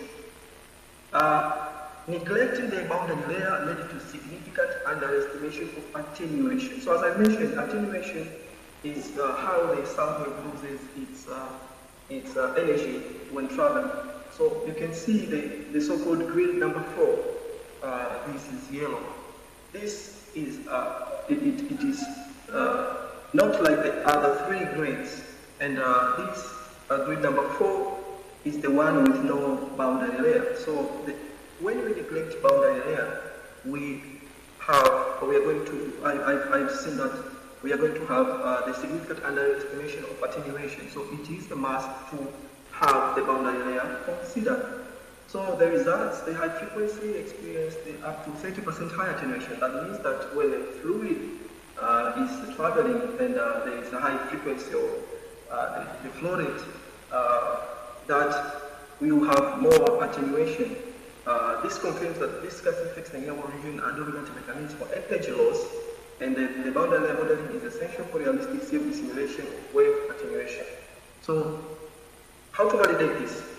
I used several, but some of the results I used were from the scholar Sheyan, Dr. Sheyan. So the experimental data, you can see I think this is yellow color. I think mainly are colorblind. I think this is yellow. You agree with me? These are the experimental data, and the blue one is the simulated. So you can see it aligns to experimental data, and this was observed when the gas fraction was between 0.2 to 0.8. So in discussion, a fine grid resolution boundary layer modeling improved attenuation prediction by 20 to 30%. Frequency effects are significant in the multi-phase system and are often ignored in predictive models. Mid-pipe mesh test has some effects. We see that near-wall resolution is the most critical factor, as I've shown you the cell before cells are the meshes. The conclusion, accurate CFD prediction of sound wave attenuation is that the flow requires fine near-wall meshing again to resolve the boundary layer, the inclusion of frequency dependent effects, and optimized CFD parameter can improve leak detection accuracy by up to 30%. Is there any future work to be done? Yes, to extend the study to turbulent certified flow, because my study is not for turbulent flow, and we can incorporate temperature effects and then validate the model in full-scale pipeline system. I would like to thank you, Shisha.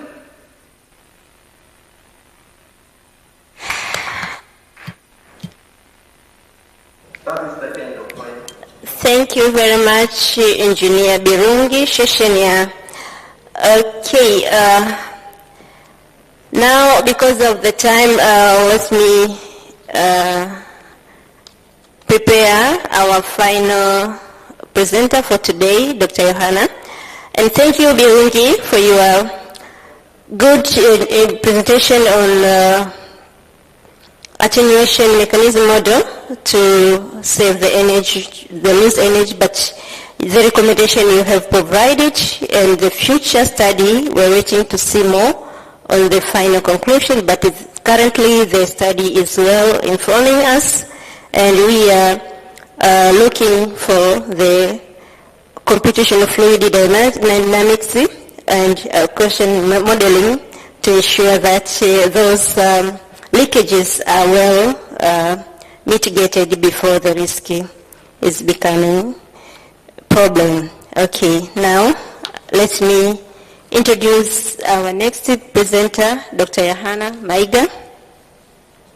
He's here to present for us effect of eco-friendly technologies on green port performance, evidence from cargo handling equipment maintenance at Tanzania's port.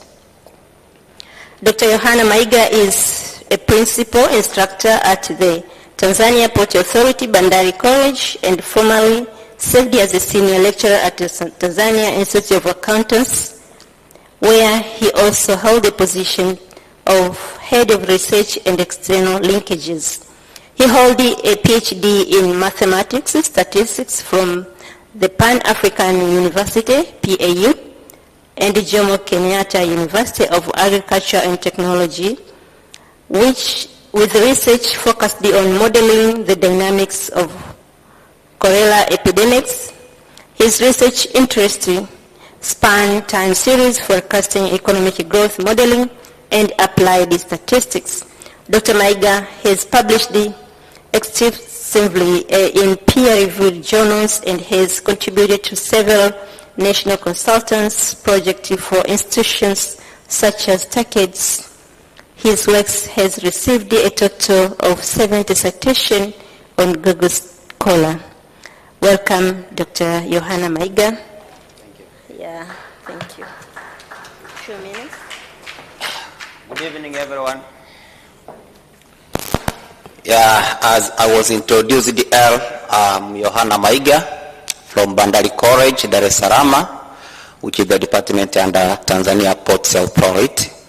I'm here on behalf of my co-authors to present on the title called Effect of Eco-Friendly Maintenance Technology on Green Port Performance, the evidence from cargo handling equipment at Tanzania ports. The presentation overview will be as follows. I will have the introduction, problem statement and motivation, research objective and hypothesis, significance and contribution, theoretical and conceptual framework, data and methodology, findings and conclusion. To start with the introduction, we are all aware that in the maritime industry, worldwide, goods are transported through sea at 80%. So, the transportation of goods through sea is very important as it is a hub for the international trade.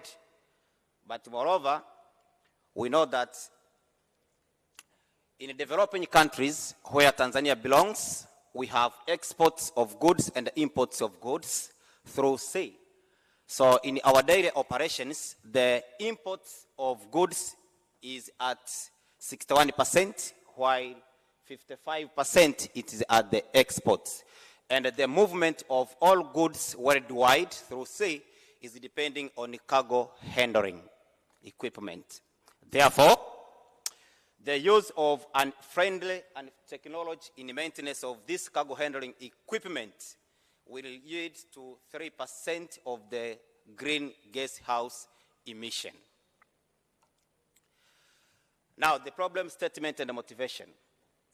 The port authorities all over the world are committed to protect their communities or societies from negative externalities during the port operation, as the port operations leads to air pollution, gas emissions, and also resource depletion. For example, the ports in European have identified reducing energy consumption as a top priority to protect their environment. Worldwide, there is a growing pressure of adopting sustainable practice that will help to reduce the environmental impacts. Despite such efforts and initiatives, in developing countries, majority of the ports relies on energy insufficient maintenance strategies. And also, these strategies which they are using, they are unfriendly of cargo maintenance technologies, resulting to more fuel consumption and also less efficiency and high emission. Therefore, adopting eco-friendly maintenance technology in cargo handling equipment is very important to protect our ports and also to improve the operations of day-to-day. However, African ports face significant challenges in integrating eco-friendly maintenance technology, and Tanzania is among of them, which strive to embrace eco-friendly technology maintenance of the cargo handling equipment. The cargo handling equipment are the one which are used to load, unload, and to move cargo from one place to another or from one destination to another. Now, despite these initiatives, there is a growing pressure of how to adopt this eco-friendly maintenance technology with perspectives of reducing energy efficiency and also emission. Now, this study is going to investigate the effect of eco-friendly maintenance technology vis-a-vis green port performance at our seaports, which is Dar es Salaam, Tanga, and Mtwara. We have the key hypotheses as outlined there. One is to know if there is statistically significant relationship between eco-friendly maintenance technology and green port performance. And the third one will be the proportion of equipment serviced using green technology vis-a-vis traditional methods. The significance and the contribution of this study depends on many factors, but it will rely on to improve the operational efficiency of our ports while maintaining the sustainability of our environment. Moreover, to fit the gap in the literature, as majority of the literature is covered only on technologies, but not on maintenance of these technologies. The theory which is going to be governed in this study was adopted from ecological modernization theory, which covers about technological innovation and also environmental sustainability. We have the independent variable, which is eco-friendly maintenance technology, and also the dependent variable, which is green port performance. In order to measure these variables, we had the key indicators as indicated in the conceptual framework. Data. The data were gathered from the targeted population from Tanzania seaports, while 133 respondents who are directly involved in operation issues, maintenances, and environmental issues were used in this study so that they can share their perceptions about the maintenance practice at our ports. Therefore, using the formula of Yamane, the sample size was computed and it was approximately of 100 respondents. The analysis, it involved only quantitative approach where we had descriptive and inferential statistics. For the case of descriptive statistics, we had the mean, standard deviation, and frequencies, while for the case of inferential statistics, we used the regression equation, which we covered only simple linear regression approximated to ordinary least square to estimate the parameters. Because we had the questions involving Rickett scales responses with many items, so that we used the composite index score to compute the total number of items vis-a-vis the asked questions of strongly agree up to strongly disagree. The model specification is shown there, and now these are the results. The adoption of eco-friendly maintenance technology, the results are there. It was observed that the port adopted eco-friendly maintenance technology using biolubricants energy-saving tools, where the respondents, 55 respondents agreed on that. And also, the question asked, there has been reduction in emission. 57 of respondents agreed that using the green technology maintenance, the reduction of emission was there. And also, extent to which eco-friendly maintenance technology used daily, majority of the respondents, though it's approximated 50%, agreed that the maintenance practice are used daily at our ports frequently. And also the percentage of cargo handling equipment serviced using eco-friendly methods or green technologies, we saw that almost 50% of respondents agreed on that. Another question was eco-friendly maintenance technology of equipment. The use of eco-friendly technology has been widely adopted at our ports. Majority agreed, as you can see at the table. Because of the time, I cannot explain everything. The contribution of equipment maintenance vis-a-vis environment and operational performance, as you can see, the extent of maintenance contributed to reducing this carbon emission, at least 38% agreed that it was significantly.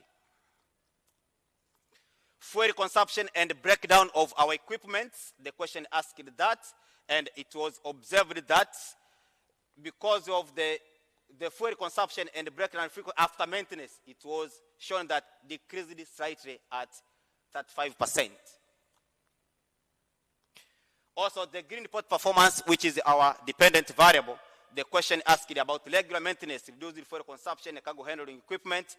Also, majority, as you can see there, if we take the agree and the strongly agree, majority agreed at 94%, 64%, 91%, and moreover.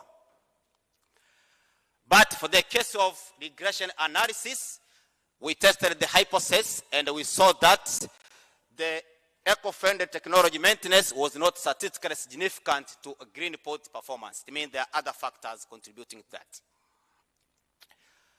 Conclusion. Maintenance practice, particularly preventive and routine maintenance, are widely perceived to contribute to positive green performance. So it should be opted to use that. And also, key outcomes include reducing carbon emissions, lower air pollution, and energy efficiency. And also, if you go to the recommendation from our studies, we concluded that the institution or the TPA should adopt to use predictive and preventive maintenance, and also to integrate green KPIs into maintenance performance, and also to do the capacity building to staffs who are involved in maintenance activities, and also to allocate budget so that to resolve the issues of maintenance breakdown. Thank you for listening.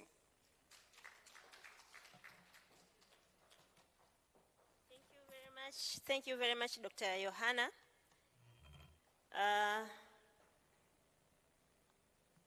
This is all about sustainability, and we are thankful that you have brought up this very critical topic on the maritime and the marine ecosystem. By applying this eco-friendly technology, we are very sure that the green port performance will not only enhance the port performance, but also the marine ecosystem will also be enhanced, but also the animals and the water quality will also be protected. So I have received very few questions, about 2 of them. One is for first presenter, and second is for Ms. Dr. Mariki. Yeah, for Dennis, are you still online? There is only one question for you. Yeah, there is one question for you, says that, Dennis, are you suggesting that men are to be held accountable? Are you suggesting that men are to be held accountable? I think this was on GBV and reporting. Welcome. Yeah, you can respond because it is only one question for you. Okay, we wouldn't necessarily say that men are to be held accountable, but the world order gives men an advantage. So, in short, we are simply trying to advocate to the world, including us as men, that we should be fair in the way that we are looking at things, that we look at our women folks also with a fair eye, to give them opportunities and not to judge them. Because whether we like it or not, men are holding many of the decision-making positions in most of the industries and the organization, private or government. So I wouldn't want to directly say yes, but just to say world order does not support that. So as men, let us try and see how we can support our women folks so that they can also participate. Thanks. All right, thank you very much, Dennis. This is very informative. And now the second question is goes to Dr. Mariki. The question says that, do you suggest that it is the trade volume between Tanzania and the Middle East that pushed the government to prefer them? That why the government preferred to go to Middle East? Okay, thank you very much. But I have already mentioned a lot of factors, not only trade volume, but also geopolitical realignment. So trade volume is among the factors which in convincing the government to accept or to agree to be partner with the Middle East. because you choose the one who make business with, you choose the one who choose you. That's why the trade volume is among the factors, but not only the factor used.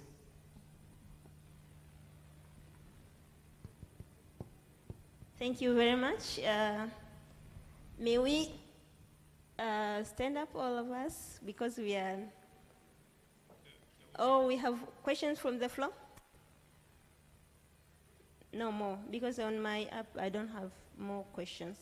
There was a question about port congestion. There is one? Don't mind, yes, Okay. I can tackle that. It says, this one. Recent. Oh, okay. You can go. Okay, let me read for you. About port congestion, the presenter mentioned the maintenance issues as one of the cues. Why do we have maintenance issues? Root cause analysis is the key.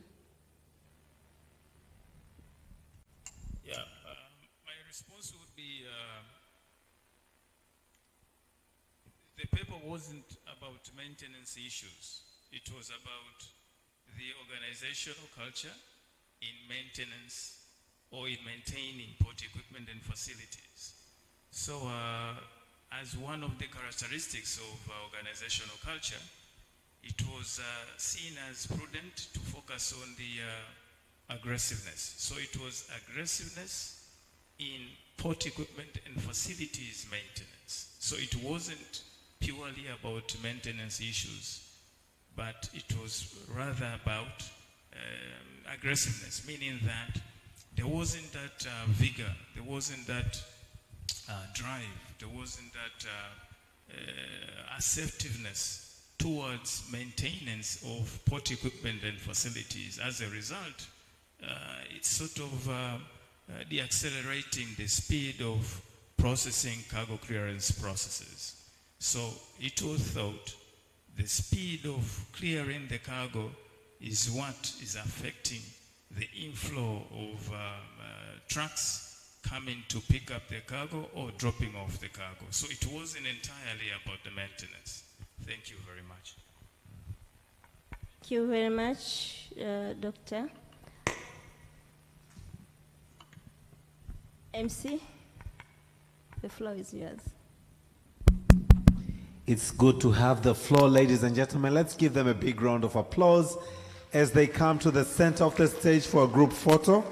Please, let's reconvene for a group photo. Yes, we have been sitting for quite some time. Can we all please rise? Do a bit of stretching as we wait for the conference summary and resolution. Then we'll have the closing remarks. Can we all please stand up and do a bit of stretching?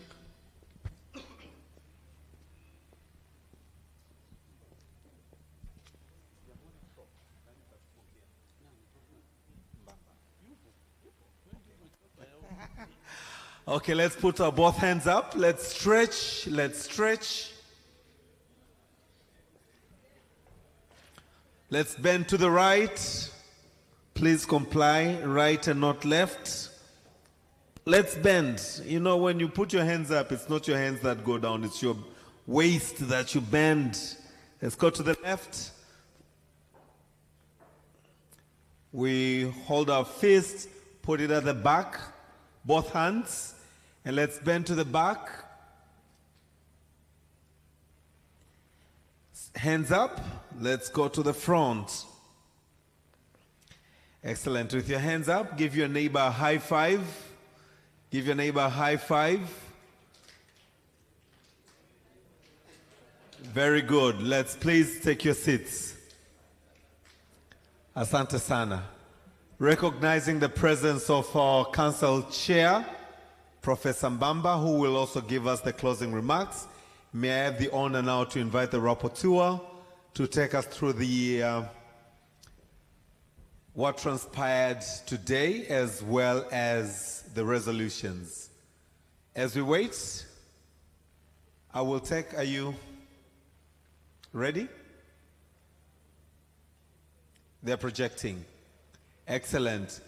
As we do that, I want to see if there's any one or two hands for any burning issues, because we're now really running to the end of the program. Please, Karibu on the stage.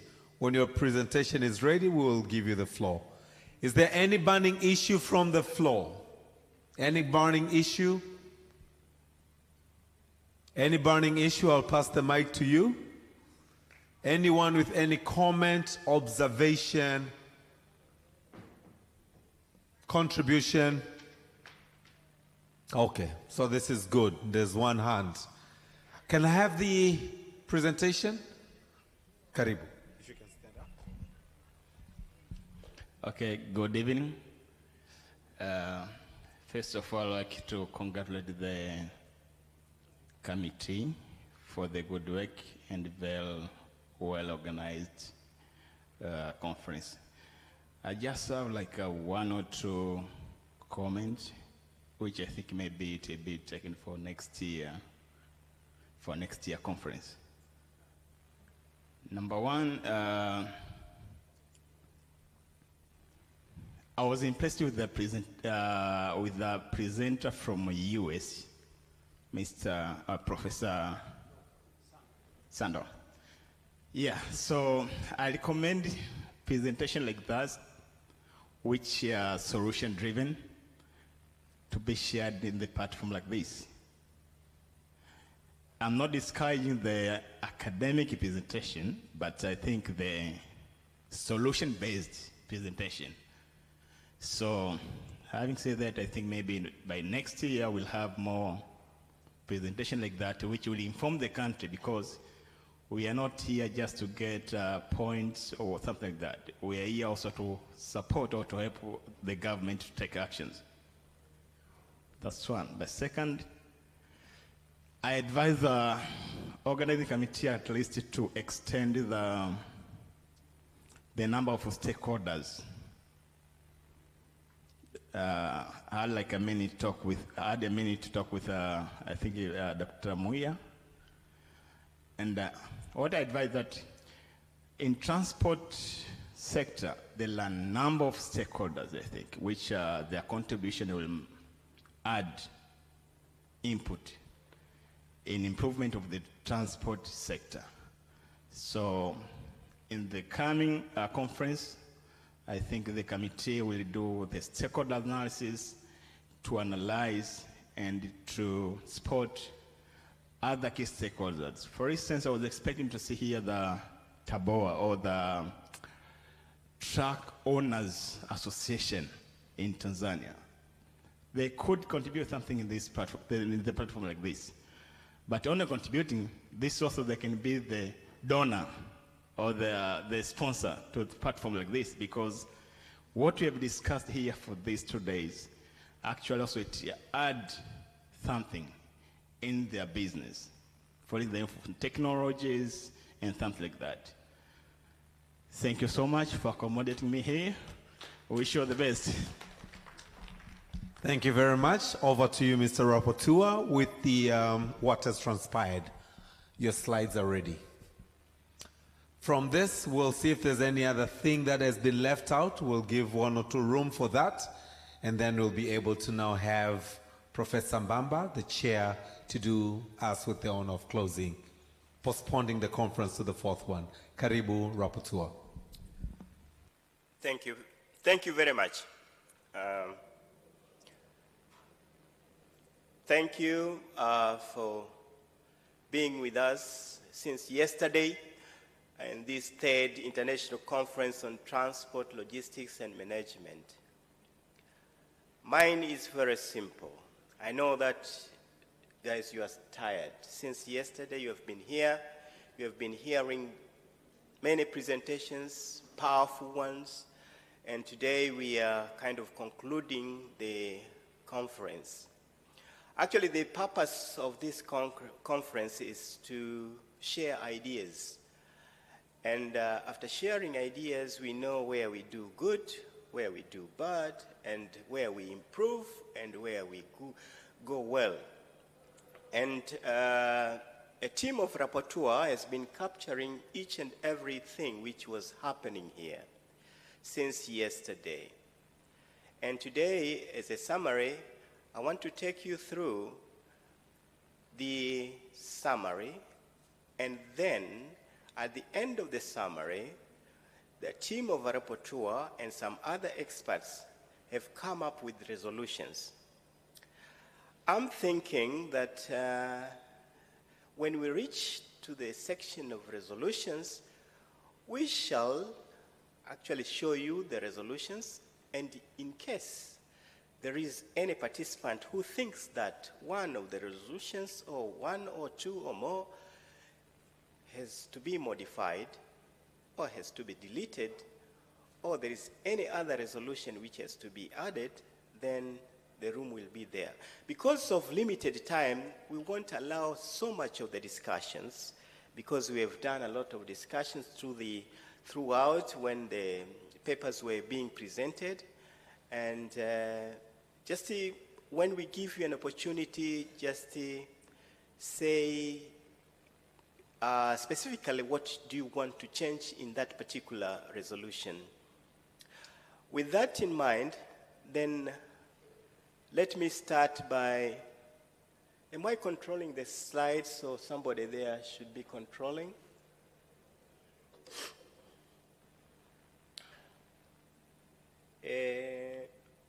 Who is controlling the movement of the slides? Please.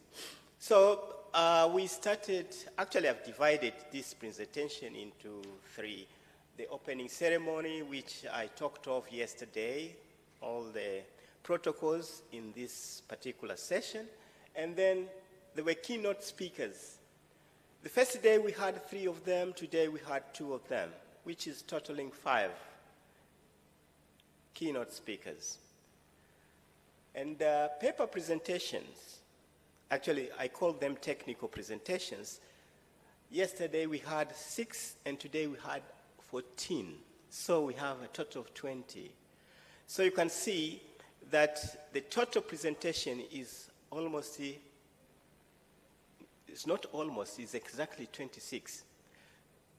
So it will take me just some hours to summarize each and every presentation. So allow me now just to go very quickly to what transpired as far as these presentations are concerned. Next slide, please.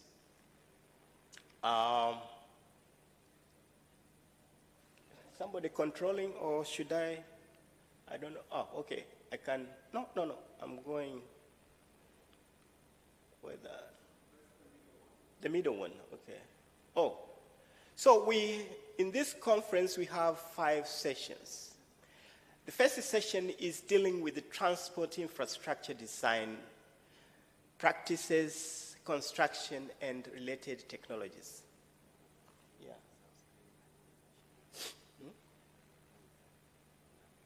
On the screen.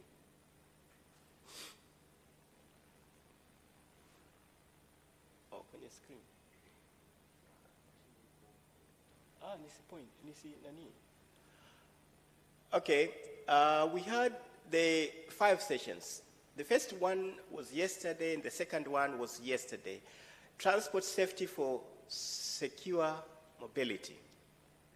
And we had 1 keynote speaker in this session and 3 papers which were presented yesterday. Today we started with the 3rd session, which is dealing with transport and logistics management, where we had 1 keynote speaker and 4 papers which were presented.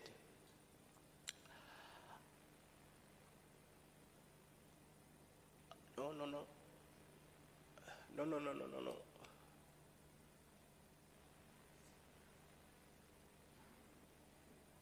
Where do we go now?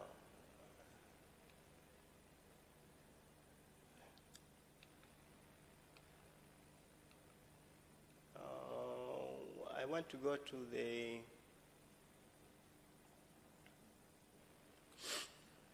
no. I've gone to the no.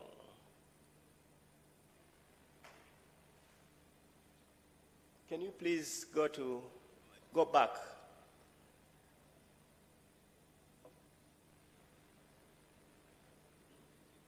Okay. Thank you.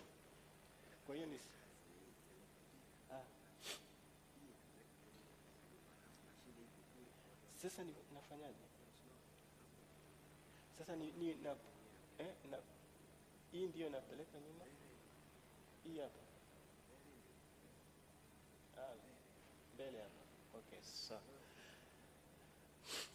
so fourth session was the smart solution and green transport, whereby a lot of things like AI were talked in this session. And we had only one keynote speaker together with 4 papers which were presented.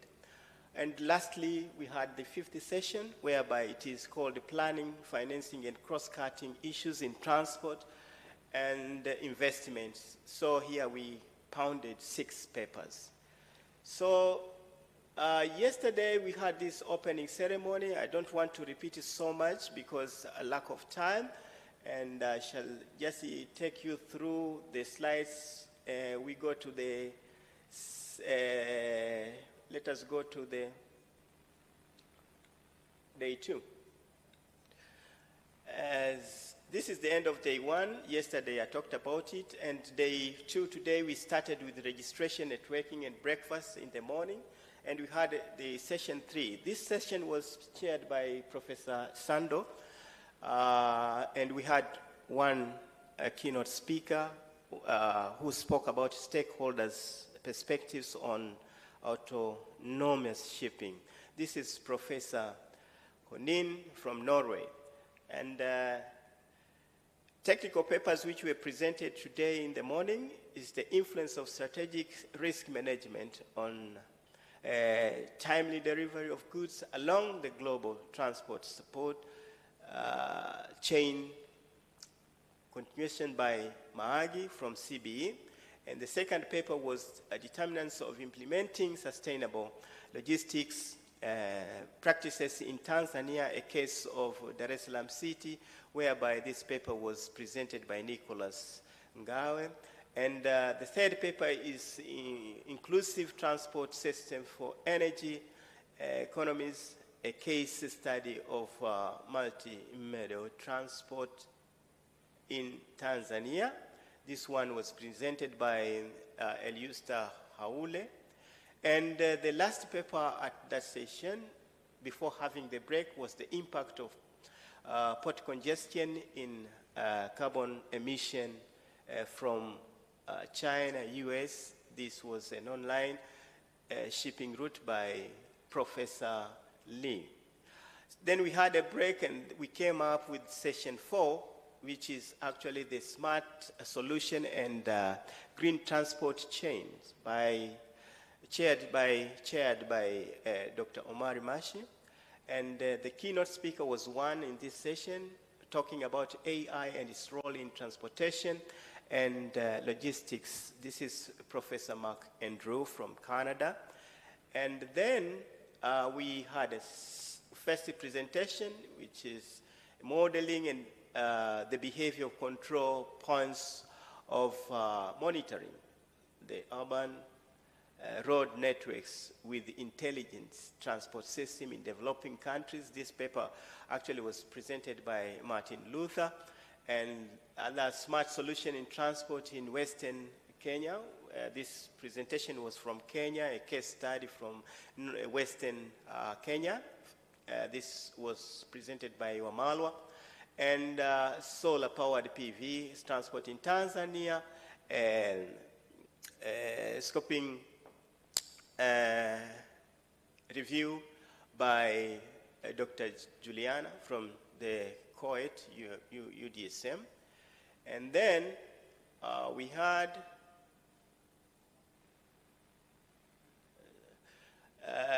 after lunch, we came back and we had words from sponsor. We had two sponsors who spoke. That is LATRA and NSSF, showing their commitment to continue sponsoring such events in future. And then we continued with session 5. This session was chaired by Dr. Fatma Waziri, and we had 6 presentations in this session. So we have the optimization investment timing and vessel selection in the very large crude carrier market, strategic analysis of investment decisions for ship owners by Bouchard from NIT, identification of critical non-value, adding activities during implementation of road construction. This one was presented by Humphrey. And then we had women in road, participation of women in road transport sector in Africa. So we saw that there is still a little number of women who are participating in transport sector. The presentation was by Dennis. The adaptability moderation effect on the links between aggressiveness in the maintenance of work connection, Tanzanian sport evidence by Oliveri John, computational fluid dynamic simulation of attention, a mechanism model for Stratified flow. This one was presented by Birungi from China. And then we had, Tanzania Shift to Middle East. This was the presentation by Neema Mariki from Bandari. And the last presentation, as you can remember, was the effect of eco-friendly technologies of green port. This one was presented by Johanna Maiga from Chuo cha Bandari, the Bandari. So those are the presentations. So now we are coming back. Let me just see. Conference resolutions. So this is the most important part. As we gather here, we have to come up with resolutions. The rapporteur team has come up with 15 resolutions, and they are now projected. The first one says that TANROADS should embark on developing road network that fits all users to improve safe and efficient mobility. This is the first resolution. Allow me now to read them all, and then we shall come back in case there is a person who sees that there is a point of amendment or any adjustment, whatever, to any of the resolutions. The second one is for ensuring stability of investment in a railway sector. The government should consider setting aside enough funds to facilitate researchers, while training institutions should focus much on training enough workforce with relevant skills. So this one is kind of two-way. The government has to put on the fund, but the learning institutions also should make sure that they provide the required skills as regard to the investment in railway sector. The third resolution, NIT should consider to pilot hybrid train automation projects in partnership with railway operators to demonstrate safe and efficient integration of technology. So here we are talking of integrating the technology, but NIT, we are suggesting that should conduct a pilot project in this manner. The fourth one is also concerning NIT, should research and promote equitable multi-modal transport, including dynamic scheduling, unified e-ticketing, and community-driven performance framework. So this one is the fourth one. The fifth one, TANROADS and DART should consider alternative BRT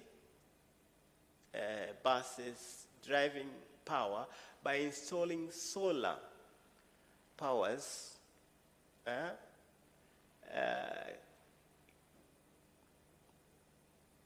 canary system along the network. So here we know that the BRT and UDAT has done a lot of effort in this, and they've come with alternative energy, that is CNG, compressed natural gas. But here now we suggest that there is a technology also which we can use, even solar system, which I think, in my opinion, should be even cheaper than the CNG. The sixth, the government, through Tanzania Airport Authority, TAA, should ensure effectiveness in airport's emergency response by acquiring high-tech specialized resources, conducting drills and simulations. This one is directed to TAA, Tanzania Airports Authority. This is the resolution. NIT should, that is the seventh one, NIT should consider researching on seaweed-based sustainable aviation fuel, SAF, production. We had presentations about the seaweeds and sustainable aviation fuel yesterday, and we thought that we should include this in our resolution. Number 8, the government should consider effective tracking and monitoring mechanism of vessel emissions and optimize port operations. We are talking about emission here in totality, and we think that the government should do something to consider effective tracking and monitoring mechanism. This is the key word, is tracking and monitoring mechanism. Number 9, NIT should consider providing consultancy services on BRT bus maintenance. Well, we thought that BRT has got a maintenance workshop, but all in all, a lot of buses are grounded. We don't know whether it is due to fund, due to technology, due to lack of manpower, and so forth. So we think that NIT should chip in to consider providing consultancy on this issue, because NIT is a transport guru. We thought that this one be one of the issues. The government should consider affecting tracking and monitoring mechanism of vessel emission and optimize port operations. Talking of emissions again. Sorry, number 11, 8 is there, unfortunate. NIT should consider providing consultancy about the BRT bus maintenance. We have talked about that. NIT and higher learning institutions should be aggressive in forging reciprocal academia-industry relationship. We thought that there is a need of engaging industry. Well, there are academia who are doing research and consultancy, but the industry, we have to engage them. So we have to put them on board so that we go together. NIT and other higher learning institutions involved in transportation should consider revising their curricula. We are talking of curricula to incorporate the technologies which are CNG and electric cars. I'm sure sometimes, somehow, they do the review of the curriculum, but now the resolution insists that we should consider taking into consideration the involvement of this curriculum, which are really fast changing with technology. 14, the government should consider monitoring rural mobility frameworks that combine low-cost infrastructure, shared transport schemes, and technologies to improve access to vulnerable groups. We are talking of rural residents here, and we thought that the government should do something in order to reduce at least the costs of mobility as far as the rural residents are concerned. So the last one, the government should promote the development of data-driven frameworks in the shipping industry, such as VLCC and tankers, to optimize market and exit decisions, mitigate risks, and stabilize global maritime transport. So these are the 15 resolutions which we have come up with, and now this is the end of the presentation, but I can go back to the resolutions, starting from resolution number 1, number 2, number 3, up to 15 resolutions. I think I've gone in a pace whereby everybody was catching up. So please, if there is any resolution which you think that has to be amended or has to be deleted, completed, or any other resolution which has been omitted by the team, please, I welcome a few.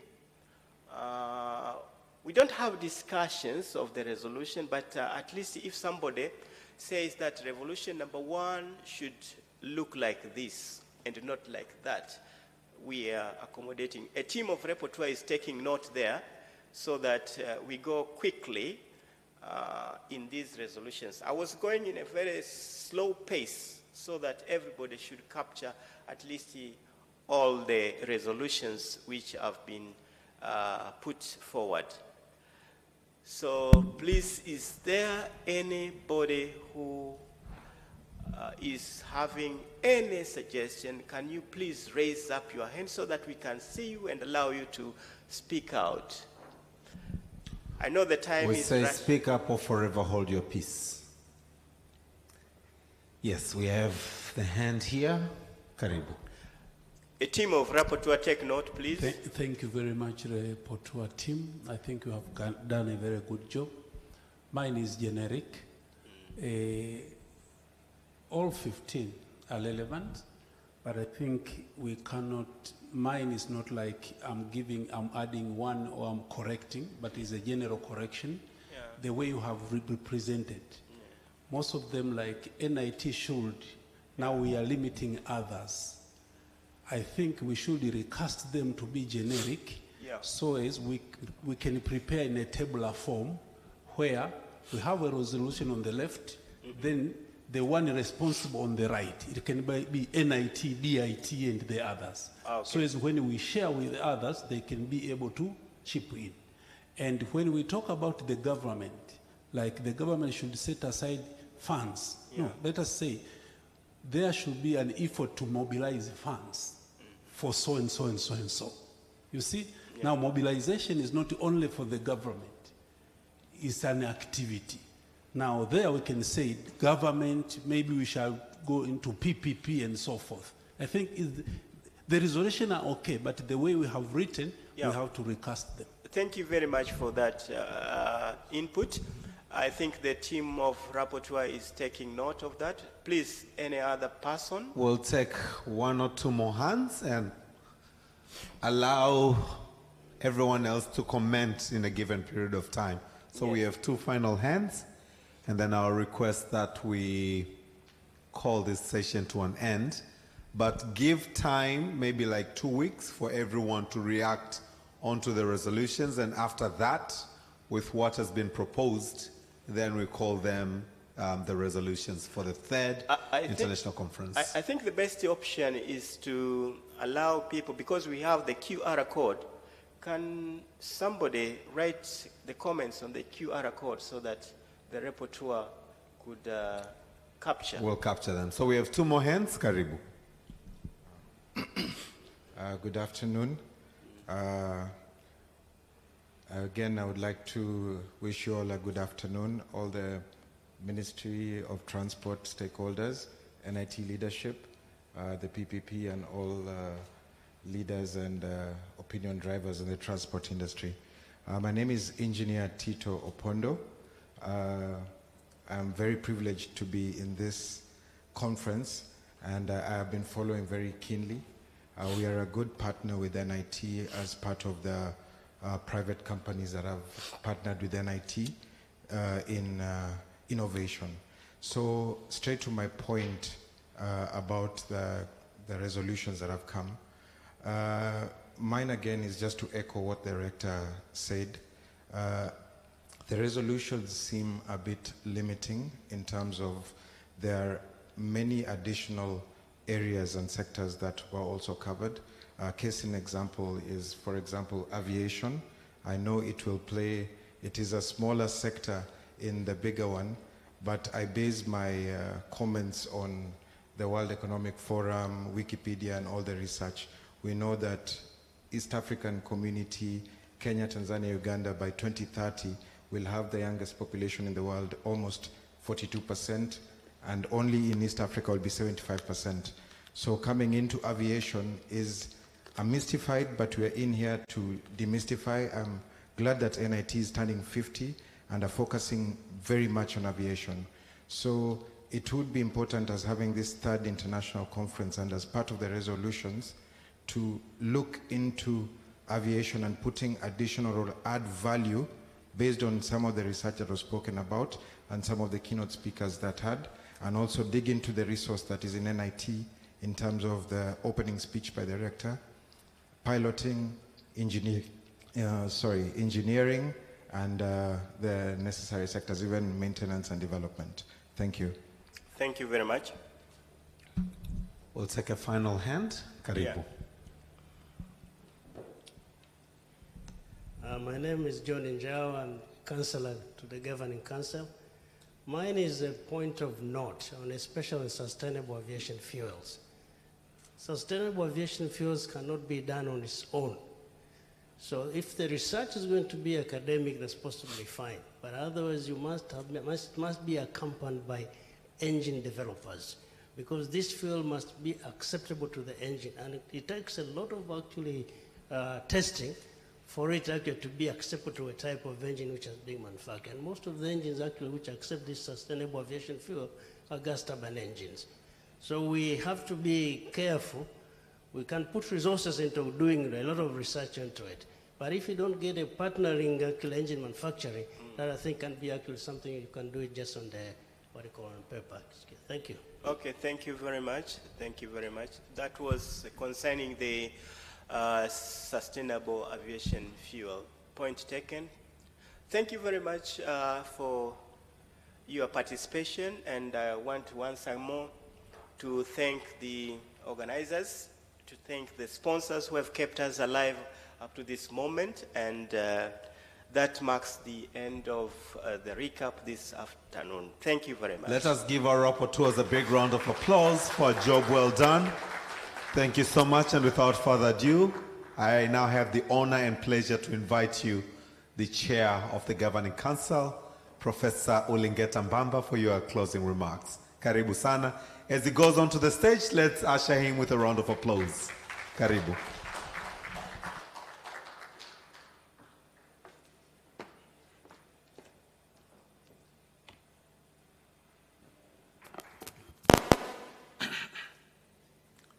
Distinguished conference participants,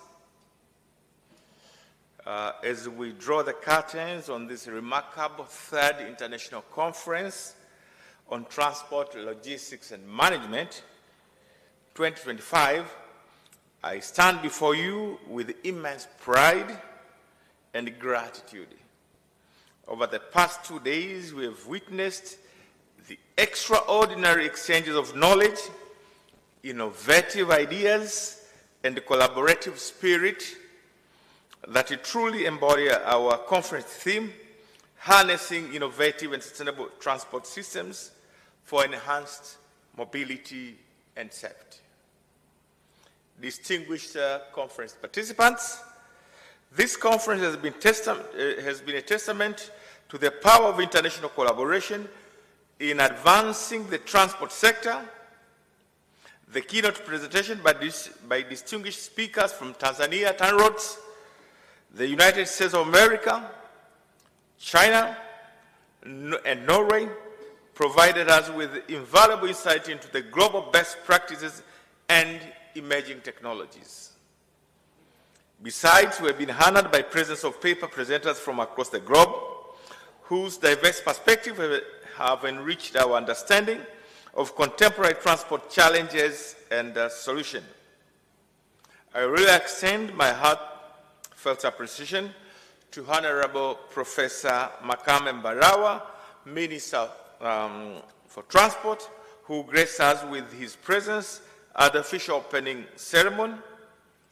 His inspirational address set the tone for our deliberation and reminded us our collective responsibility towards building sustainable transport systems in Tanzania and beyond. Distinguished conference participants, ladies and gentlemen, the conference holds special significance as it coincides with momentous occasion in our institution history, the commencement of the National Institute of Transport 50th anniversary celebration. For 5 decades, NIT has been at the forefront of transport education, research, and innovation in Tanzania and East Africa and the Inter-Africa region. This Golden Jubilee represents not just our past achievements, but our unwavering commitment to shaping the future of transport in Africa. We are not just watching, we are participating in the transport. Distinguished conference participants, the Minister Directive during the opening ceremony resonates deeply with our institutional mission. He urged the National Institute of Transport, together with our partners in the transport sector, to translate research findings into practical application. This call to action is not merely a suggestion. It is imperative that aligns with our responsibility to support the substantial investment our government has made to the transport sector.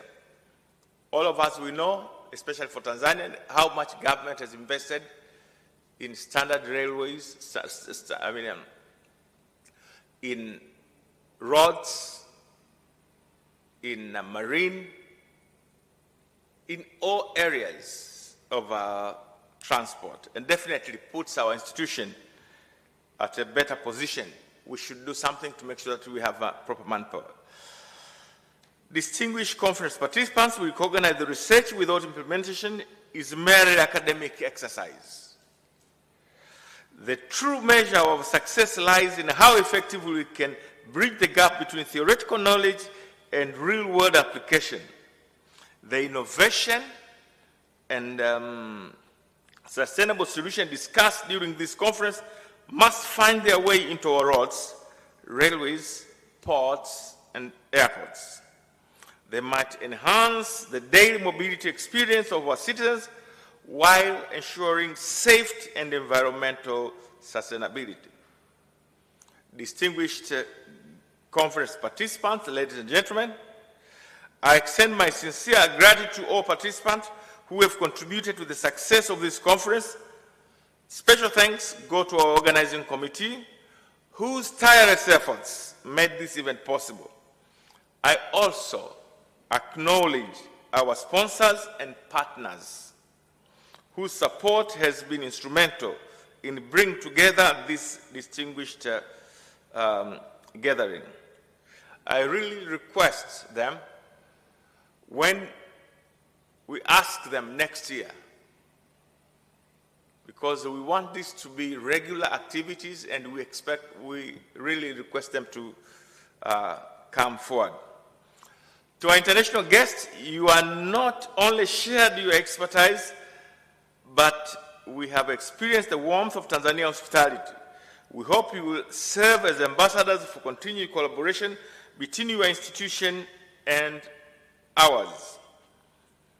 And also, I can add up something. If you happen to visit, the minimum, Bagamoyo or Zanzibar.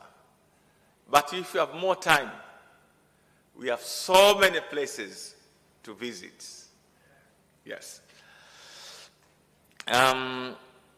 Distinguished conference participants, the call for enhanced industry-academia collaboration that has resonated throughout this conference is not just an aspiration, it is an urgent imperative. Companies must open their doors to academic solutions, and academia must align its efforts with industry needs. Only through a symbiotic relationship can we unlock the full potential of our collective expertise and create the sustainable transport system our society desperately needs. Distinguished conference participants, in conclusion, let us remember that the true success of this conference will be measured not by the number of papers presented or participants attended, not about what food we ate, not about what we went to buy in Mlimani City, but the real measure of how this conference has been is tangible improvement we bring to transport system in our respective regions. More importantly, it will be measured by how effective we bridge the gap between academic excellence and industry innovation, between theoretical knowledge and practical solutions, between the research we conduct and the company that they need our expertise. For those who are in teaching, I expect these ones will further be translated the way you run your courses, modules, etc., to show that after attending this conference, there is a change in how we deliver our programs.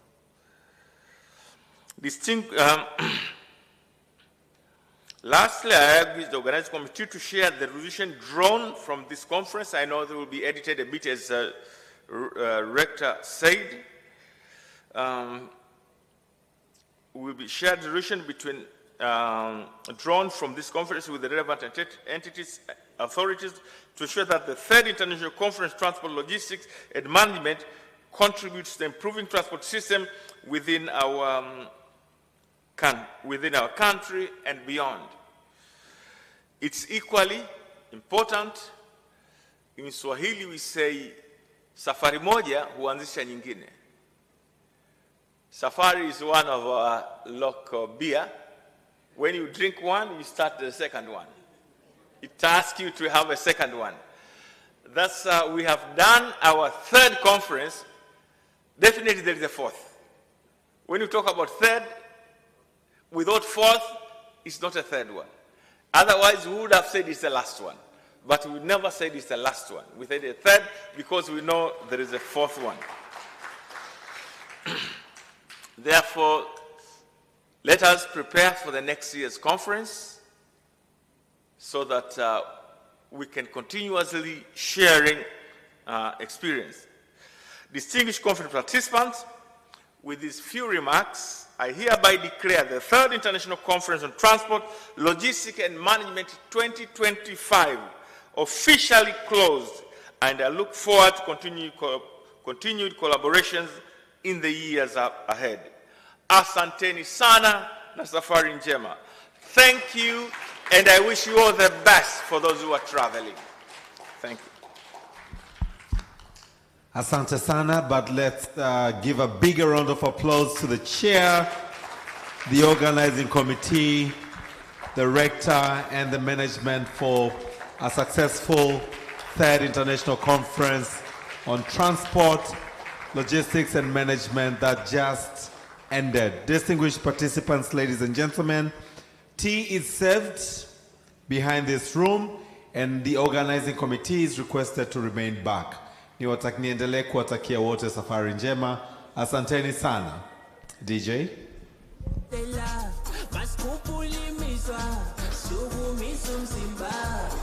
Como essa vai,